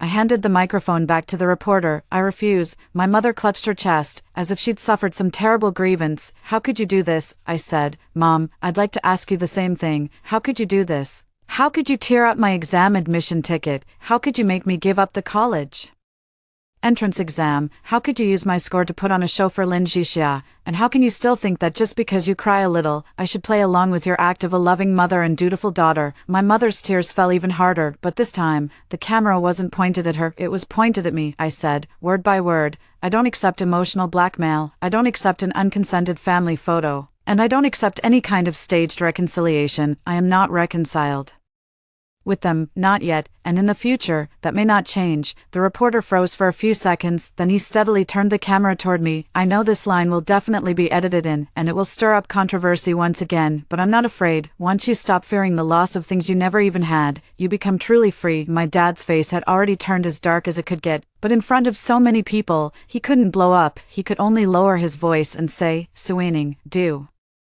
you have to destroy us? I shook my head slightly. Dad, you can't destroy me, and I'm not interested in destroying you. I'm just uncovering for you. As soon as the words left my mouth, hurried footsteps suddenly sounded from outside the door. A teacher from the academic affairs office walked in and whispered a few words into the principal's ear. The principal's face changed. He looked up at me, then at my parents. Mr. Lin, Mrs. Lin, the Education Bureau just received a report. Someone has filed a real name accusation, alleging that student Lin Suining's college entrance exam results are anomalous and suggest possible cheating. The entire honors room fell deathly silent in an instant. I hadn't even spoken yet. Lin Suining's face went pale. I watched her, then I suddenly smiled. The informant's surname is Lin, isn't it? Chapter 13. My sister turns around and accuses me of cheating. The anonymous letter arrived swiftly, so swiftly, it seemed premeditated. By the time the principal escorted me to the conference room, the Education Bureau had already called. The message was clear. Someone had reported my college entrance exam results as suspicious. There are 3 main reasons. First, I had a major conflict with my family right before the college entrance exam, so my mental state couldn't possibly have been stable. Second, although my usual grades are good, I have never scored as high as 725 before. Third, my answer to the final, most difficult math problem was suspiciously complete, raising doubts that I had seen similar questions in advance. The report also included several screenshots. They were my scores from previous mock exams. The highest was 701, the lowest was 674. There was indeed no score of 725. There was also a photo, a group picture from when I participated in the provincial level exam question design camp. The informant claimed I might have had access to similar questions through a test design workshop. After reading the materials, I actually felt a sense of calm. It's not a sophisticated tactic, but it's malicious enough. Once the label of cheating is attached to your college entrance exam results, even if you're later cleared, the stain remains, especially when the university acceptance letter is about to arrive. This accusation letter isn't about uncovering the truth, it's meant to hold me back, to sicken me, to ruin my reputation. Teacher Liang was so angry her hands were trembling. What nonsense. Suining's grades throughout her final year are all on record. She was consistently ranked first in the school during The final stretch, her ability to solve the final, most difficult math problem is a testament to her skill. How can that possibly be grounds for an accusation? The principal's expression was grim as well. The Education Bureau has requested our cooperation in the investigation, but this is just the preliminary acceptance stage. It won't affect the admission results. After he finished speaking, he looked at me. Suining, you don't need to be afraid. I nodded. I'm not afraid, and I truly wasn't, because I knew the surveillance footage from the Gaokao exam hall wouldn't lie, my scratch paper wouldn't lie, and my usual academic record wouldn't lie, yet I still felt sick to my stomach. It was like someone had thrown a handful of mud into a glass of clean water. Even if you could filter it clean in the end, the very sight of it in that moment would make you nauseous. That evening, I received a message from Lin Suining. Sis, I heard someone reported you. Are you okay? Looking at those two messages, I almost laughed out loud. She's always like this, stabs you in the back, then asks if it hurts. I didn't reply. She sent another message. I believe you probably didn't cheat, but some things are better investigated thoroughly. It's only fair to you. I replied, have you signed up to repeat the year yet? There was a long silence on the other end. Then she sent, what do you mean by that? I replied, a 603. Getting into a good school will be tough. The awards are revoked, and the special recommendation is gone. I suggest you repeat the year. She finally dropped the act. Lin Suining, don't get too cocky. Do you think everyone will always be on your side? With even a shadow of doubt, your 725 isn't clean. I stared at that message and took a screenshot. Then I replied to her, thanks for the reminder. This message will be submitted as evidence. She immediately deleted it. Too bad. I already took a screenshot. The investigation team arrived at the school the next day. There were 2 staff from the Education Bureau, 1 from the Examination Authority, and a disciplinary inspection officer. The procedure was very formal. They reviewed my senior year grade trends, examined the exam hall surveillance footage, cross-referenced my answer sheet, scratch paper, and exam paper for markings, and interviewed each of my subject teachers individually. The math teacher was the most worked up. What's so strange about Lin Suining solving the final, most difficult problem? She loves studying these kinds of questions in her spare time. For the last question on this year's 3rd mock exam, she was the only one in the entire school who got it right. If you start suspecting students of cheating just because they're too outstanding, who will dare to excel in the future? The investigators took notes very patiently. When it was my turn, they questioned me in great detail. Have you ever participated in a provincial level exam question setting workshop? Yes, I have. Have you had any prior exposure to this year's college entrance exam math questions? No. When you saw the final, most difficult problem on the exam, did it seem familiar? I nodded. The model seemed familiar. The staff member looked up. I continued. During the winter break question designing camp in my senior year, I once created a model that combined functions and sequences. The exam question wasn't identical, but the underlying approach was similar. I can submit the draft from that training session. They immediately asked to see it. I pulled up the file on my computer. The creation time, revision history, and the teacher's comments are all here. After reading it, the investigator's expression softened a little. So, you were able to solve this problem completely because you've done extensive training on similar models? Yes. You hadn't seen the problem beforehand? No. I paused for a moment. If necessary, I can walk through my problem-solving process right now. The math teacher immediately said, go ahead. After speaking, he realized he had gotten too excited and cleared his throat. The investigator nodded, then just write it out briefly. I picked up the pen. Starting from the given conditions, I derived the solution step by step. Why construct the function first? Why introduce an auxiliary sequence? Why the final part required bounding? And the squeeze theorem I wrote very quickly, because this line of reasoning had already run through my mind countless times. 15 minutes later, the whiteboard was full. No one in the conference room spoke. Finally, the teacher from the examination board gave a slight nod. The logic is complete. I didn't memorize the answers. As those words hung in the air, Ms. Liang's eyes instantly welled up. I put down my pen, my palms slightly damp with sweat. It wasn't fear, it was exhaustion. I earned that score fair and square through my own ability, yet here I was, having to prove I didn't cheat, but I also knew I had to get through this. Only then would Lin Suining be completely defeated. After the investigation panel left, the principal called me over. Suining, there's one more thing. I looked up. The principal's expression was complicated. Some of the evidence in the report doesn't seem like something a student could have gotten their hands on. I already had a pretty good idea. My dad. The principal neither confirmed nor denied it. For example, the screenshots of some of your mock exam results came from the parents.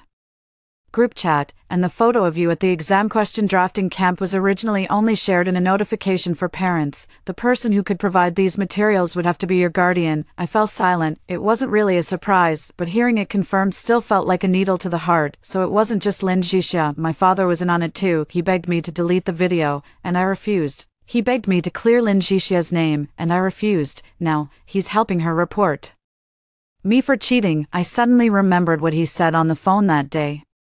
If Suining gets this on her permanent record, she's finished. So, to save Lin Suining from ruin, they're perfectly willing to ruin me instead. Some things never change, do they? Not from the very beginning. That night, I called my father. He picked up almost immediately. Suining. There was even a hint of anticipation in his voice. Perhaps he thought I was finally scared, finally about to turn back and beg him. I said, "You are the one who gave the evidence to Lin Suining." Silence on the other end of the line. I already knew the answer. "Dad, you're truly disgusting." His voice turned icy in an instant. "Is that any way to talk to your father? You still remember you're my father." My voice was flat. "When you sent her screenshots of my grades and had her report me for cheating, did you remember you were my father then?" He said nothing. I continued, "The investigation team has already verified everything. My grades are legitimate, and my exam process was flawless. You failed, again."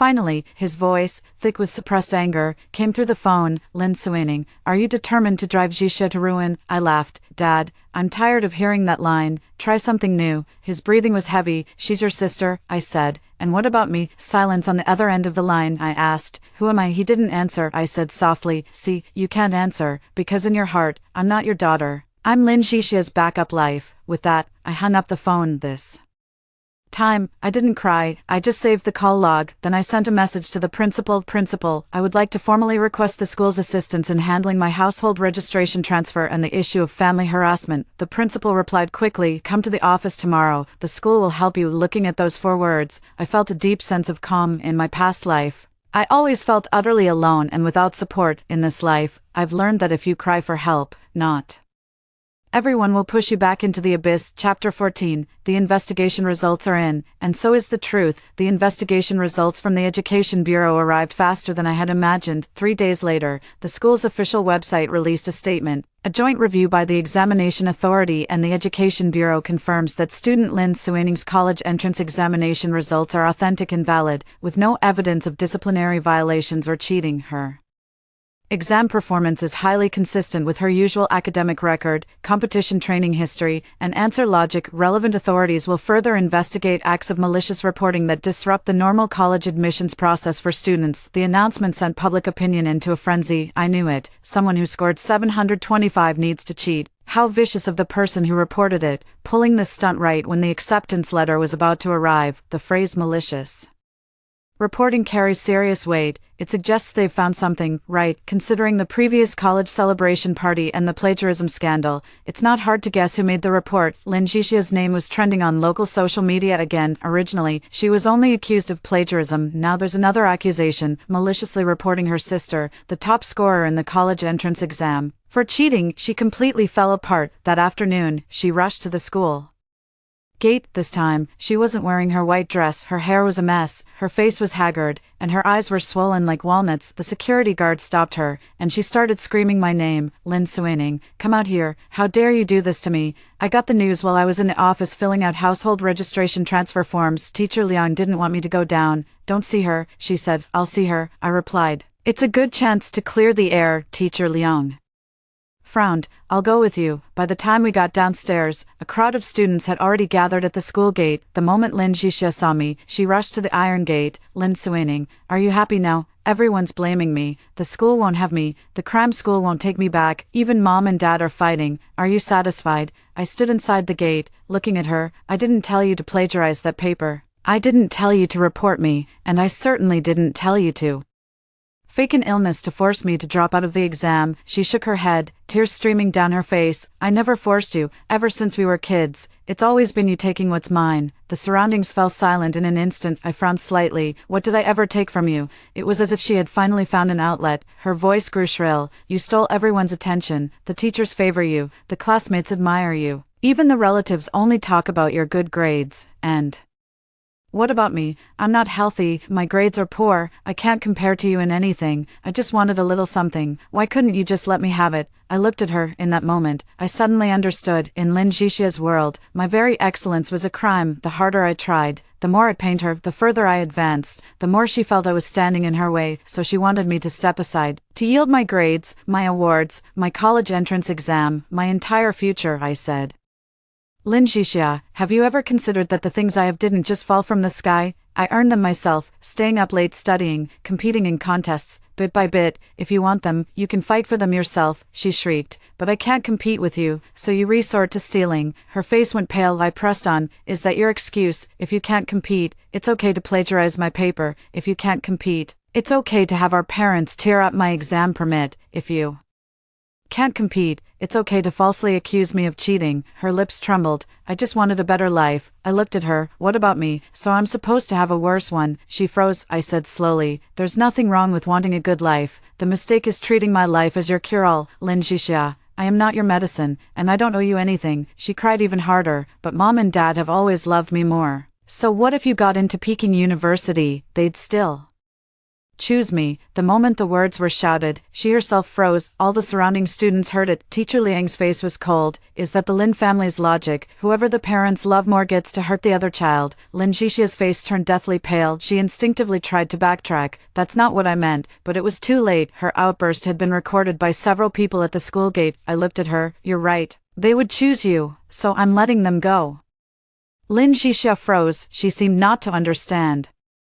She couldn't understand how I could just give up. She couldn't understand how I could so casually abandon the very thing she had fought so desperately for. Her grip tightened on the iron gate, and her voice suddenly dropped. Lin Suining, what gives you the right to be so carefree? I shook my head. It's not carefree. I've just finally seen things clearly. A rotten apple is still a rotten apple, no matter how hard you fight to win it. Her expression darkened by degrees. You're insulting Mom and Dad. I'm insulting you. I turned to leave. She suddenly shouted from behind me. Do you really think you can just cut us off completely? You have Lin family blood in your veins. You'll always be a Lin. I stopped and looked back at her. Not for long. She was taken aback. I said, I'm already processing the household registration transfer paperwork. Once I'm enrolled, I'll move my registration to the university's collective household. From then on, aside from the legal fact of our blood relation, there will be nothing connecting me to you. Lin Suining finally panicked. No way, Mom and Dad would never agree. I said, I'm an adult. Even if they don't agree, they can't stop me. The words hit her like a slap across the face. The thing she had always relied on, our parents' favoritism, the family's control, her sister's forbearance, were failing her. One by one, she finally realized she couldn't hold on to me anymore. Just then, a car pulled up at the school gate. My parents got out of the car. Seeing Lin Suining crying like that, my mother immediately rushed over and hugged her. Suining. Lin Suining threw herself into her arms, crying so hard she could barely stand. Mom, my sister has abandoned us. My mother froze. She looked up at me. For the first time, her eyes held more than just blame. There was panic, too. My father's face darkened. Lin Suining, haven't you caused enough trouble? I said. No, he snapped. Look what you've driven your sister to. I turned my gaze to him. Dad, the Education Bureau's investigation results are out. My grades are fine. Now they're looking into the false report. You'd better start thinking about how to explain your part in providing her with the materials. My father's expression changed. My mother snapped her head to look at him. What materials? Lin Suining froze as well. My father pressed his lips together. I don't know what you're talking about. I smiled. It doesn't matter. The investigation team knows. With that, I didn't linger any longer. This time, it was them standing outside the school gate. I stood inside the school gate. They wanted to come in, but they couldn't. They wanted to control me, but they couldn't do that anymore. Chapter 15. The first time my mother knelt and begged me, the day the acceptance letter arrived, a heavy rain fell over Nanjing. It wasn't a downpour, but a fine, dense drizzle that seemed to wash the entire city clean. The courier delivered the red envelope to the school's security office. The principal signed for it personally. Then, I was called into the office. The office was packed with people. There was Mr. Liang, the grade-level head, the math teacher, the Chinese teacher, the English teacher, and a few other teachers who had taught me before. Everyone watched as I opened it. My fingers trembled slightly as I opened the red envelope. I took out the letter of admission. My name was written on it, Lin Suining. Peking University. At that moment, a memory from my past life suddenly surfaced.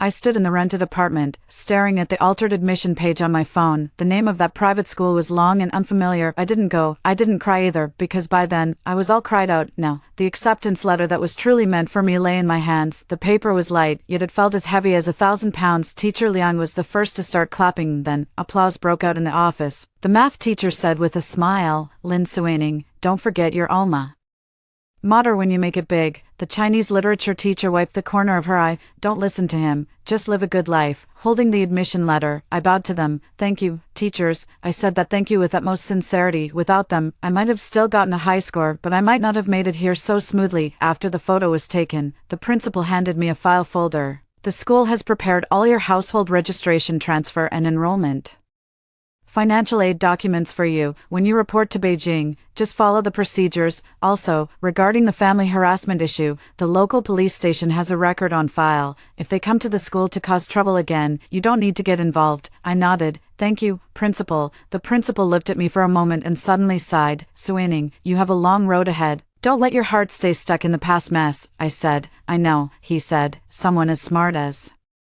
you should understand, real payback isn't turning around to argue, it's living a life better than they ever imagined for you." I smiled. "I will." That evening, the school's official account posted a photo of me holding my admission letter. In the photo, I stood before the honor wall. Behind me were the 8 characters: "Aim high, keep your feet on the ground." I wore a clean white shirt and smiled faintly. The caption was simple: "Lin Suining, admitted to Jing University, may your journey ahead be vast as the mountains and seas, and your future bright." The comment section was filled with well wishes. "Go for it, girl." This made me tear up. She really made it through. Now that's a true comeback story. I scrolled for a bit longer, then went to turn off my phone. Just then, a message from my mom came through. "Suining, I'm at the school gate." I stared at those words, falling silent for a few seconds. Then I stood up. Seeing I was about to leave, Ms. Liang immediately asked, "Where are you going?" "The school gate." She frowned. "Are they here again?" "Just my mom, Ms. Liang was concerned. "I'll go with you." I didn't refuse. The rain was still falling. Under the streetlight at the school gate, my mother stood holding a black umbrella. One side of her clothes was soaked, and her hair was disheveled. Seeing me emerge, she took a step forward. The guard immediately looked at me. I said, "It's fine, I'll stay just inside the gate." My mother stopped outside the iron gate. Her eyes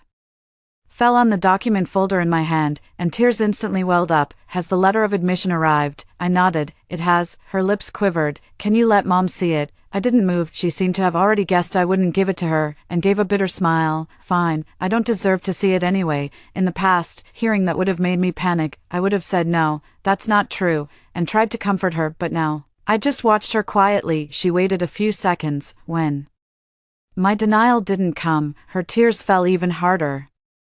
"Suining, I didn't come today for Xixia, or for your father. I came for myself." That took me by surprise. She lowered her head to wipe her tears. "I haven't been able to sleep these past few days. I keep dreaming about when you were little, dreaming of you with a fever, of you sitting alone in the hospital corridor, of you standing at the door with a certificate, waiting for me to praise you." Her voice choked up. "I always thought you were the sensible one. You didn't need to be coddled, or entertained, or worried over." Xixia was different. If she cried, my heart would be in knots. Over time, I genuinely forgot that you were also my daughter. I looked at her, my heart utterly calm. "So this is what a belated moment of self-reflection sounds like." "Nothing special," she continued. "On the night before the college entrance exam, when I tore up your admission ticket, I knew it was wrong. I knew it was your future, but Xixia was crying so desperately. Your father said it too. Your grades were good, you could retake the exam the next year, so I thought, I'll just let you bear the injustice this once. After all, you'd always put up with things before." As she reached this point, her own voice caught in her throat. "But it never occurred to me to ask why you should have to put up with it, why you should have to be wronged, over and over again." The rain pattered softly against the umbrella. I asked her, "So?" She looked up at me. "So, your mother is begging you." I said nothing. The next second, she suddenly lowered her umbrella, her knees buckled, and she knelt down in the rain. Teacher Liang's expression changed. The security guard was also stunned. My mother looked up at me, her tears mingling with the rain. "Suining, I'm begging you, don't transfer your household registration." I looked at her. In that moment, I wasn't the least bit surprised. After all she'd said, all the tears she'd shed, the desperate way she'd knelt, it all came down to this: don't Transfer your household registration, don't leave, don't slip from my control. I let out a soft chuckle, my mother's expression froze. Suining. I asked her, Mom, you just said you were wrong. She nodded frantically. I know. Then what exactly were you wrong about? She was taken aback for a moment. I shouldn't have played favorites. And what else? I shouldn't have torn up your exam admission ticket. And then, her lips parted. I spoke for her. You shouldn't still believe, even now, that just because you get on your knees, I should abandon my decision. The color slowly drained from her face. I continued, you're not here to apologize. You realized crying didn't work, playing the doting mother didn't work, public opinion didn't work, so you switched to kneeling. She shook her head. That's not it, Suining. Your mother truly regrets it. It's not that I don't want you to leave. I'm just afraid that if you go, you'll really never come back. I looked at her, then. You're right to be afraid. She stood frozen in the rain. I said, I'll transfer my household registration, move to Beijing, change my phone number, and slowly cut every single tie I have with you. From now on, unless it's for necessary legal matters, we don't need to be in contact. She was crying so hard she could barely make a sound. How can you be so cruel? I crouched down. I looked at her through the iron gate. Mom, do you know why I can be this cruel? She stared at me, stunned. I said softly, because you taught me how. You taught me that when a person is pushed to the brink, they have no choice but to save themselves first. Her lips trembled, but she couldn't utter another word. I stood up. Go back. The rain is heavy. I said it very calmly. No mockery, no pity either, just the last shred of courtesy one might offer a stranger. I turned and walked back. Behind me came the sound of my mother's heart-wrenching sobs. Miss Liang walked beside me in silence for a long time as we neared the classroom building. She asked softly, does it hurt? I paused for a moment. Raindrops fell from the eaves, hitting the steps one by one. I said, a little, but I don't regret it. Miss Liang gave my shoulder a gentle pat. Then keep moving forward. I clutched the letter of admission in my arms. Keep moving forward. Chapter 16. I took the household register and left home for good. The video of my mother kneeling in the rain was posted online again. This time, the comments didn't bash me the way she had expected. Instead, the reaction was even more explosive. Is she really pulling this stunt again, tearing up the exam permit the night before the Gaokao, now kneeling to beg her daughter not to move her household registration? It all reeks of control. She doesn't regret hurting her daughter. She regrets her daughter getting away. Lin Suining. Don't look back. Just run. I didn't repost it. Nor did I respond, because I understood perfectly well, public opinion could help me. For a moment, but not for a lifetime. What truly mattered was getting things done. On the third day after receiving my admission letter, I went to the police station with teacher Liang. The principal had already made contact on my behalf. The officer on duty looked over my documents, then looked at me. Are you sure you want to proceed with the household registration transfer? Yes, I'm sure. Are your parents aware of this? They are. Are they cooperating? I paused for a moment. No, they're not. The police officer nodded, as if this was no surprise. You're an adult, you have your university acceptance letter and proof of enrollment, so you meet the requirements. However, if you can't get the original household register, the process will be a bit more complicated. Teacher Liang immediately asked, can we apply for a replacement? The officer said, you can apply for the relevant documentation, or we can attempt mediation first. I said, no mediation. The officer looked at me. I said calmly, they won't cooperate. Mediation would just give them another chance to harass me. The officer fell silent for a couple of seconds. Understood. Then we'll proceed under the assumption of non-cooperation. My hand was steady as I signed. For the first time in 18 years, I was writing my name clearly on a piece of paper, not for an exam, not for homework, not to handle some family business. It was to leave. When I stepped out of the police station, the sunlight was blinding. Ms. Liang asked me, what do you feel like eating? I said, beef brisket with tomatoes. She smiled. Again, okay. We had just reached the roadside when my dad's call came through. I glanced at the screen and answered, did you go to the police station? His voice was heavy. I didn't deny it. Yeah, who told you to go? I did. Lin Suining. It was as if he could no longer contain his anger. Do you think you can just change your household registration on a whim? Do you even consider this family anymore? I stood under the shade of a tree, watching the cars come and go on the road. No, there was a second of silence on the other end of the line. I continued, Dad, you don't have to ask the same question every time. I really don't consider this my home anymore. I haven't, not since the night before the college entrance exams. His breathing was heavy. Your mother is sick because of you, and Jixia is so distressed she can't even leave the house. And now you want to change your registration. Just how far are you going to push us? I laughed. Dad, you three can live happily as a family. I'll move out on my own. Isn't that exactly what you wanted? No one will take Lin Suining's things anymore. No one will put you in a difficult position. No one will need you to remember their likes and dislikes. You should be happy. My mother's sobs came through the phone. She must have been right there beside him. Suining, please, I'm begging you. My father was suppressing his anger. Come home. The household register is here. A flicker of emotion passed through my eyes. Finally, they don't really intend to give it to me. They just want to trick me into going back. Fine, Ms. Liang frowned at me. I shook my head at her. I said into the phone, I'll come to get it at 3 this afternoon. My father's voice softened. Come back alone. No way, I said. I'll be coming with Ms. Liang. He immediately said, this is a family matter. What's an outsider doing here to witness it? My tone was flat, so you can't turn around and accuse me of lying again. Silence on the other end of the line. A few seconds later, he hung up. 3 in the afternoon, I arrived at Qinghe community. This was my second time back since my rebirth. The first time, I had fled from here. The second time, I came to take the last rope. The hallway was just as I remembered. The paint was peeling in places, and the motion sensor light on the 3rd floor was still flickering on and off. Standing at my front door, I suddenly felt a wave of disorientation. I had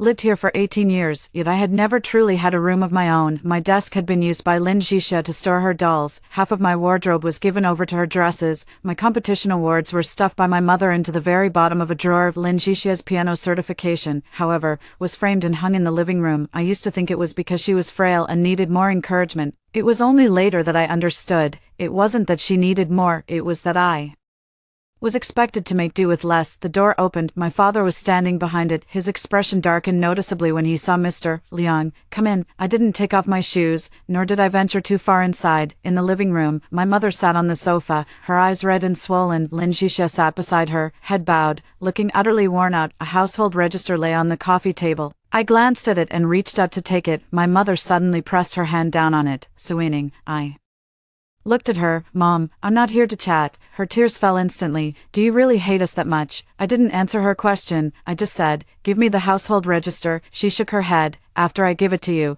Are you never coming back? I said. Yes. That single word seemed to pierce right through her, leaving her completely rigid. My father said in a low, stern voice, Lin Suining, don't push it. Teacher Liang spoke coldly. Mr. Lin, we're here today to collect the household register for a standard procedure. If you refuse to cooperate, we will proceed with the police station protocol. My father glanced at her. Teacher Liang, this is a family matter. Teacher Liang gave a short, humorless laugh. When you tore up the exam admission ticket the night before the Gaokao, you called it a family matter. When you illegally accessed the college application system, you called it a family matter. When you reported a student for cheating, you still called it a family matter. Mr. Lin, not all harm becomes justified just by slapping the label family matter on it. My father's face turned ashen. Lin Suining suddenly looked up. Sister, do you really hate us that much? She spoke softly. You have everything now. Peking University, the scholarship, your teachers, your classmates, everyone is on your side. Mom and Dad have nothing left. Why do you still have to move your household registration out?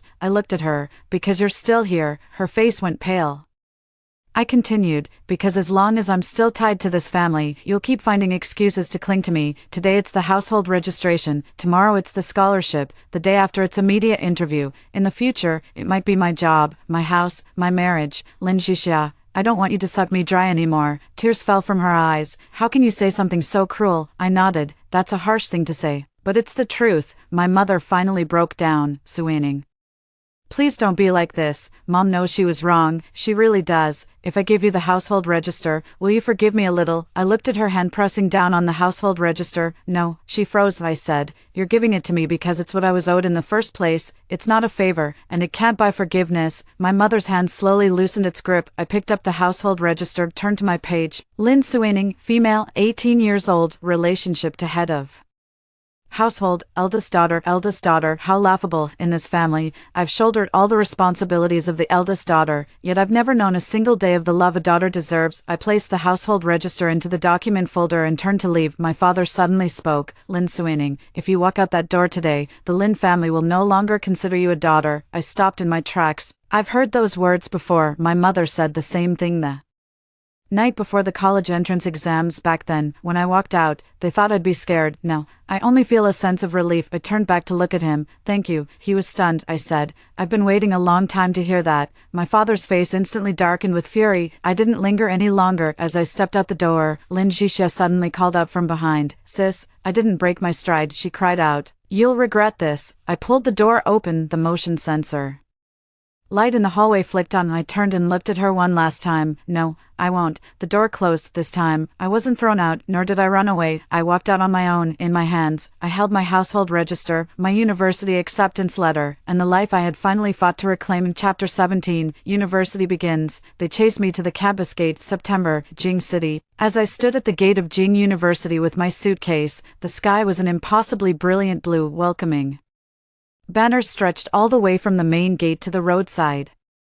Volunteers held up signs, calling out warmly, freshman registration over here, registration for Guanghua College over here, need a hand with your luggage. Standing in the crowd, for a moment I didn't know which way to go. It wasn't that I was lost, it was that I had finally arrived. In my past life, I never truly set foot on a university campus. I never went after receiving that altered acceptance letter. Later, when I was working odd jobs, I often delivered takeout to the university district. On rainy days, students would emerge from the lecture halls under their umbrellas. Some complained about exams being too hard, others discussed club recruitment, and some said the mala shangwa from the second-floor canteen wasn't any good. Back then, I'd ride past them on my e-bike, the rain soaking into the delivery box. I didn't dare look for too long, because if I looked too long, it would start to ache inside. Here I am, finally, not delivering takeout. I'm here to register. Hey, are you a freshman? An upper-class woman walked over and asked me with a smile. I nodded. Yeah. Which school? Guanghua. Her eyes lit up. Wow,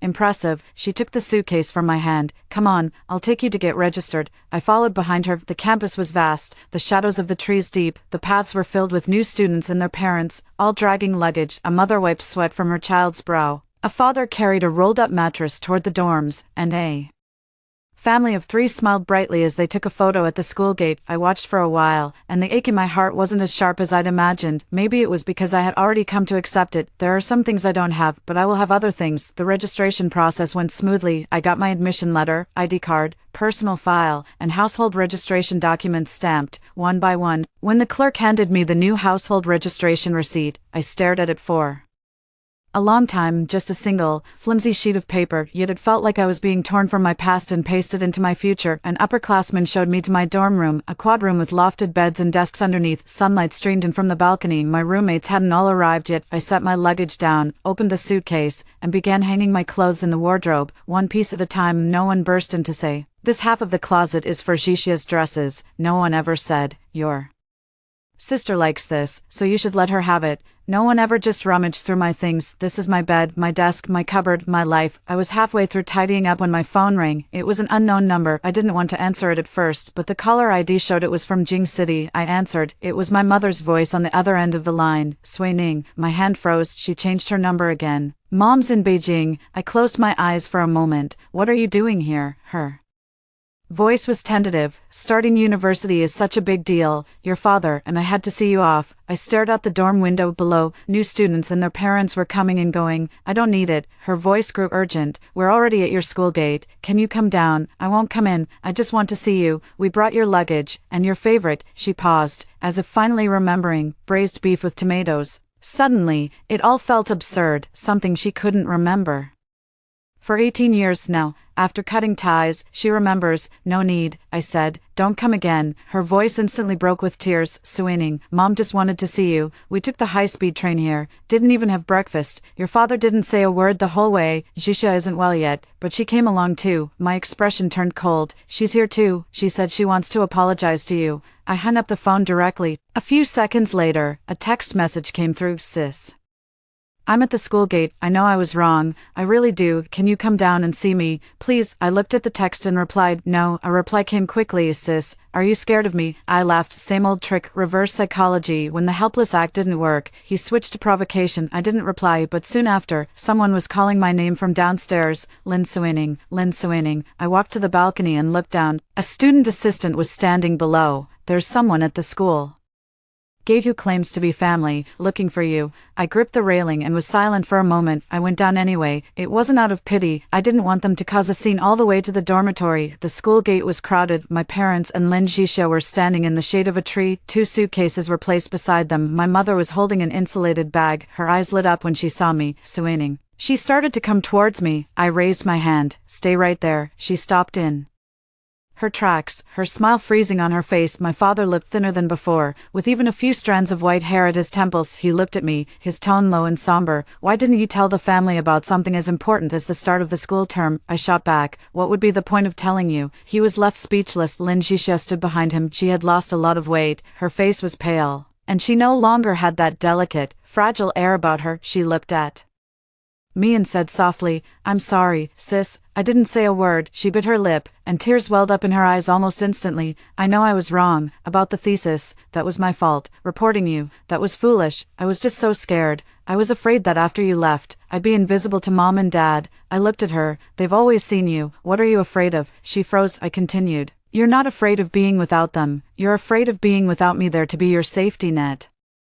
The color drained from her face. My mother couldn't hold back any longer. Suining, Shisha has already apologized. Can't you just? She stopped mid-sentence. Perhaps she finally realized she'd said those words too many times. Your sister has already apologized. Can't you just let it go? Can't you just forgive her? Can't you just drop it? I said. No. My mother's tears fell again. Then what do you want from her? I don't want anything from her. I turned my gaze to Lin Suining. From today on, you live your life, and I'll live mine. Don't come looking for me anymore. Lin Suining's fingers tightened on the hem of her skirt. What about Mom and Dad? I said. Them too. My father finally couldn't hold back. Lin Suining, now that you've gotten into Peking University, you really think you're something special. People nearby began to look over. Before I could say anything, a student orientation volunteer walked over. Excuse me. Do you need any help? I nodded. Yes, I do. I looked at my father. They are not my family or guests.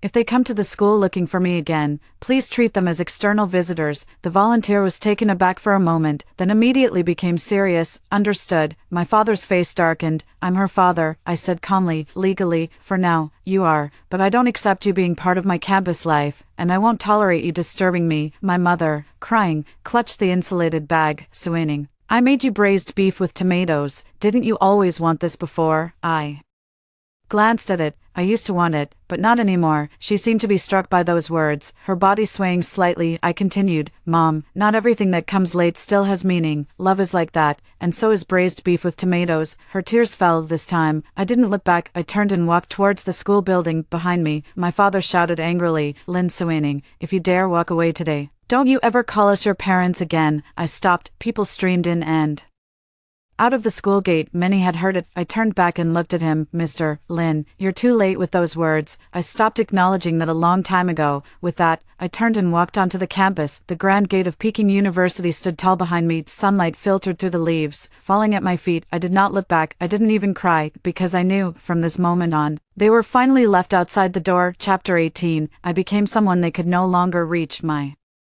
first year of university was incredibly busy, so busy I hardly had time to think about the Lin family. The classes were tough, my classmates were brilliant, there were club recruitments, lecture sign-ups, 8 a.m., roll calls, midterm papers, and group presentations. Every single day was packed to the brim. At first, I struggled to adjust. I had gone from being the top student in a small town to a place where everyone was a top student. No one here praises me forever just because I scored 725, nor does anyone treat me like a legend. Everyone here is exceptional. Some won international gold medals in high school, some published papers at 15, some speak English like a native, and some started working on research projects with professors as freshmen. For the first time, I felt the strain, but this kind of strain is different from before. The exhaustion of the past felt like being dragged down. The exhaustion of now feels like climbing upward. I like this feeling. Teacher Lian often messages me.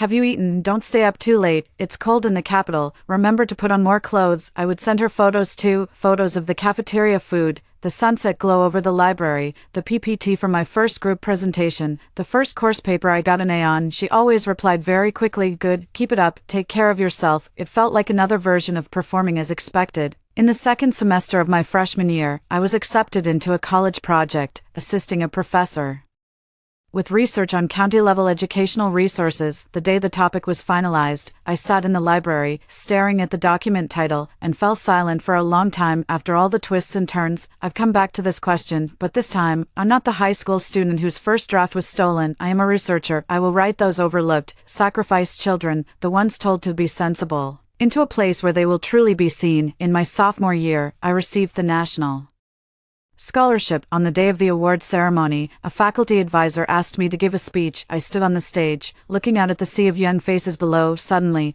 I remembered myself on the eve of the college entrance exams, that girl standing in the living room, watching her admission ticket being torn to pieces, who somehow managed not to break down. I said, I used to be afraid of making choices, because I once thought the right to choose was given by others. Later, I realized that wasn't true. The right to choose is something you fight for yourself. You need both capability and courage. Capability propels you forward. Courage keeps you from looking back. As the applause rang out, I saw someone in the audience with tears in their eyes. That night, the video of my speech was posted online. It didn't go massively viral, but a few people still recognized me. Is that the girl whose life was almost ruined the night before the college entrance exam all those years ago? It is her. She's doing so well now. She really did it. Kept moving forward without looking back. This is making me tear up. Your family of origin isn't your final destination. I didn't read too many of the comments. I just sent the video to Ms. Liang. She replied with a single word, good. A few seconds later, another message came through. That's fantastic. I laughed for a long time. I still hear news about the Lin family from time to time. It's not like I go asking for it. My aunt just tells me things.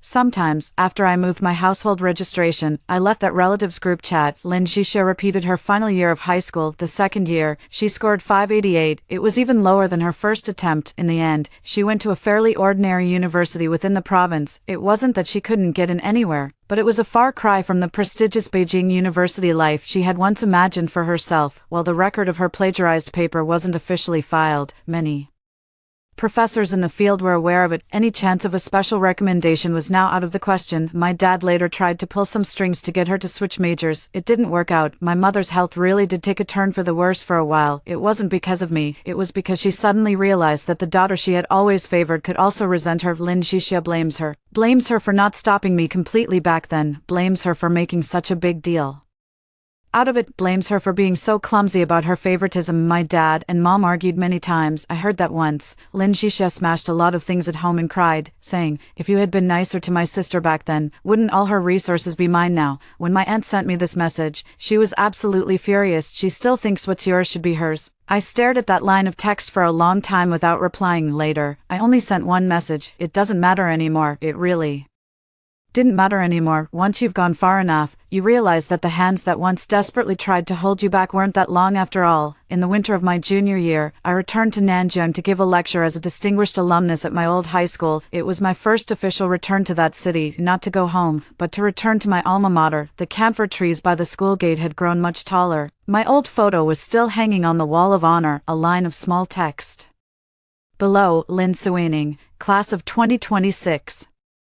Admitted to Jing University. Ms. Liang was waiting for me at the entrance. She saw me and smiled. Have you grown taller? I said. Teacher, I stopped growing after I turned 18. She looked me up and down. Then your presence has grown stronger. I smiled and gave her a hug. The lecture was scheduled in the main auditorium. The audience was packed with high school seniors. I didn't give them too much motivational fluff. I only talked about 3 things. First, you need a method for studying. Second, keep a steady mindset for exams. Third, always protect your documents, accounts, and your right to choose. When I got to the third point, someone in the audience chuckled. I chuckled too. Don't laugh. This is important. Your exam admission ticket, ID card, and college application passwords, keep them all secure yourself. Life is like that, too. After the lecture, many students came up to ask for my autograph. One girl waited until the very end. She looked down and asked me quietly, Senior, what should I do if my family doesn't support my studies? I looked at her. It was like looking at myself from many years ago. I didn't immediately tell her to persevere, because perseverance isn't just an empty phrase. I asked her, is there a teacher you trust that you can talk to? She nodded. Yes. Then tell a teacher, keep the evidence, protect yourself, don't try to shoulder this alone. Her eyes welled up. But they're my parents,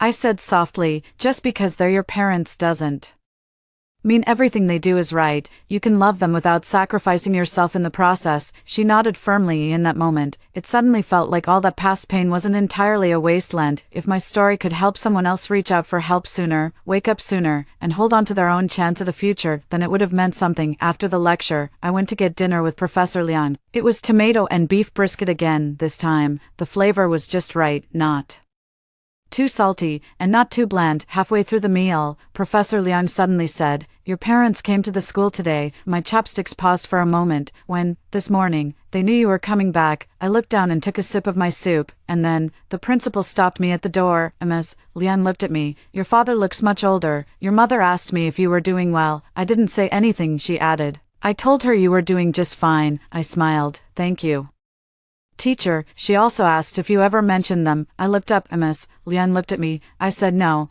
I was quiet for a few seconds, then nodded.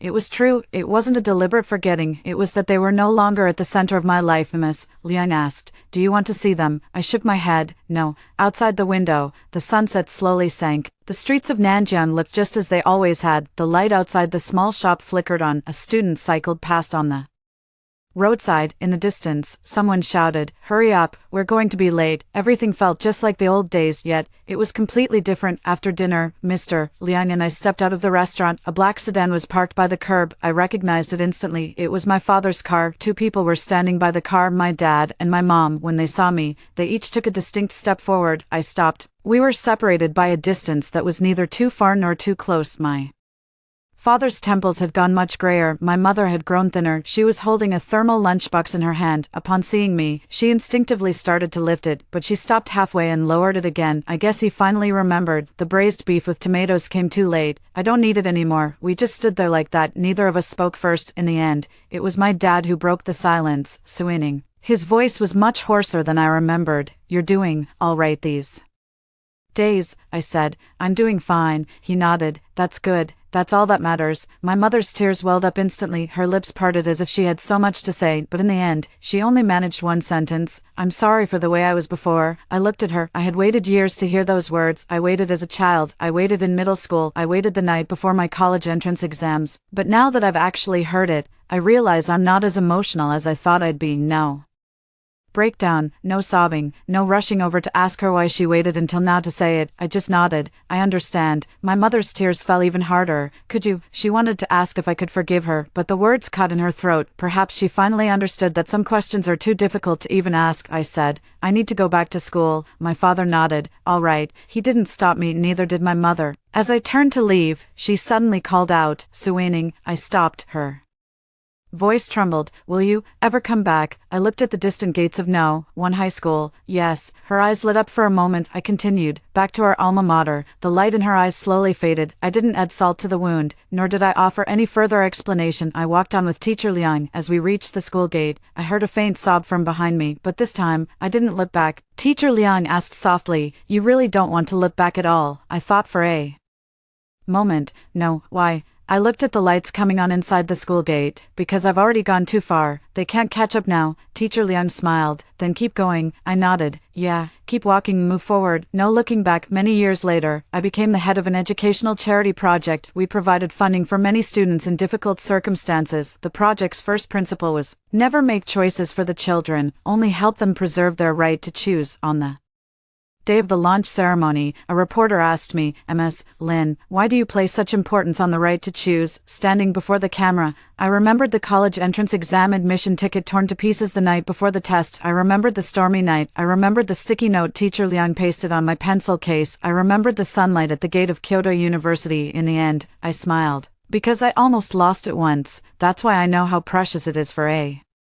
person to be able to choose their own path in life. After the interview ended, I received a text message from an unknown number. "Suining, it's Mom. I saw you on TV. You're really doing great. The thing I regret most in my life is that I almost destroyed you with my own hands." I stared at it for a long time. No reply. I just put the phone back in my bag. The sunlight outside the window was just right. In the conference room, a few sponsored students were lined up, waiting for my signature. One of the girls, holding her documents, said softly, Professor Lin, I want to apply to Jing University too, someday. I looked up at her, her eyes were bright, just like mine were, back in the day, and yet, she was luckier than I had been. I handed her the signed form. Then do your best on the exam. She nodded emphatically. When she reached the door, she turned back and asked, Miss Lin, what should I do if I get scared? I gave a slight smile. It's okay to be scared. Take care of yourself, and then just perform as you normally would. The girl paused for a moment, then smiled too. Sunlight fell on the documents in her hand. It looked like a brand new exam admission ticket. I watched her run out. Suddenly,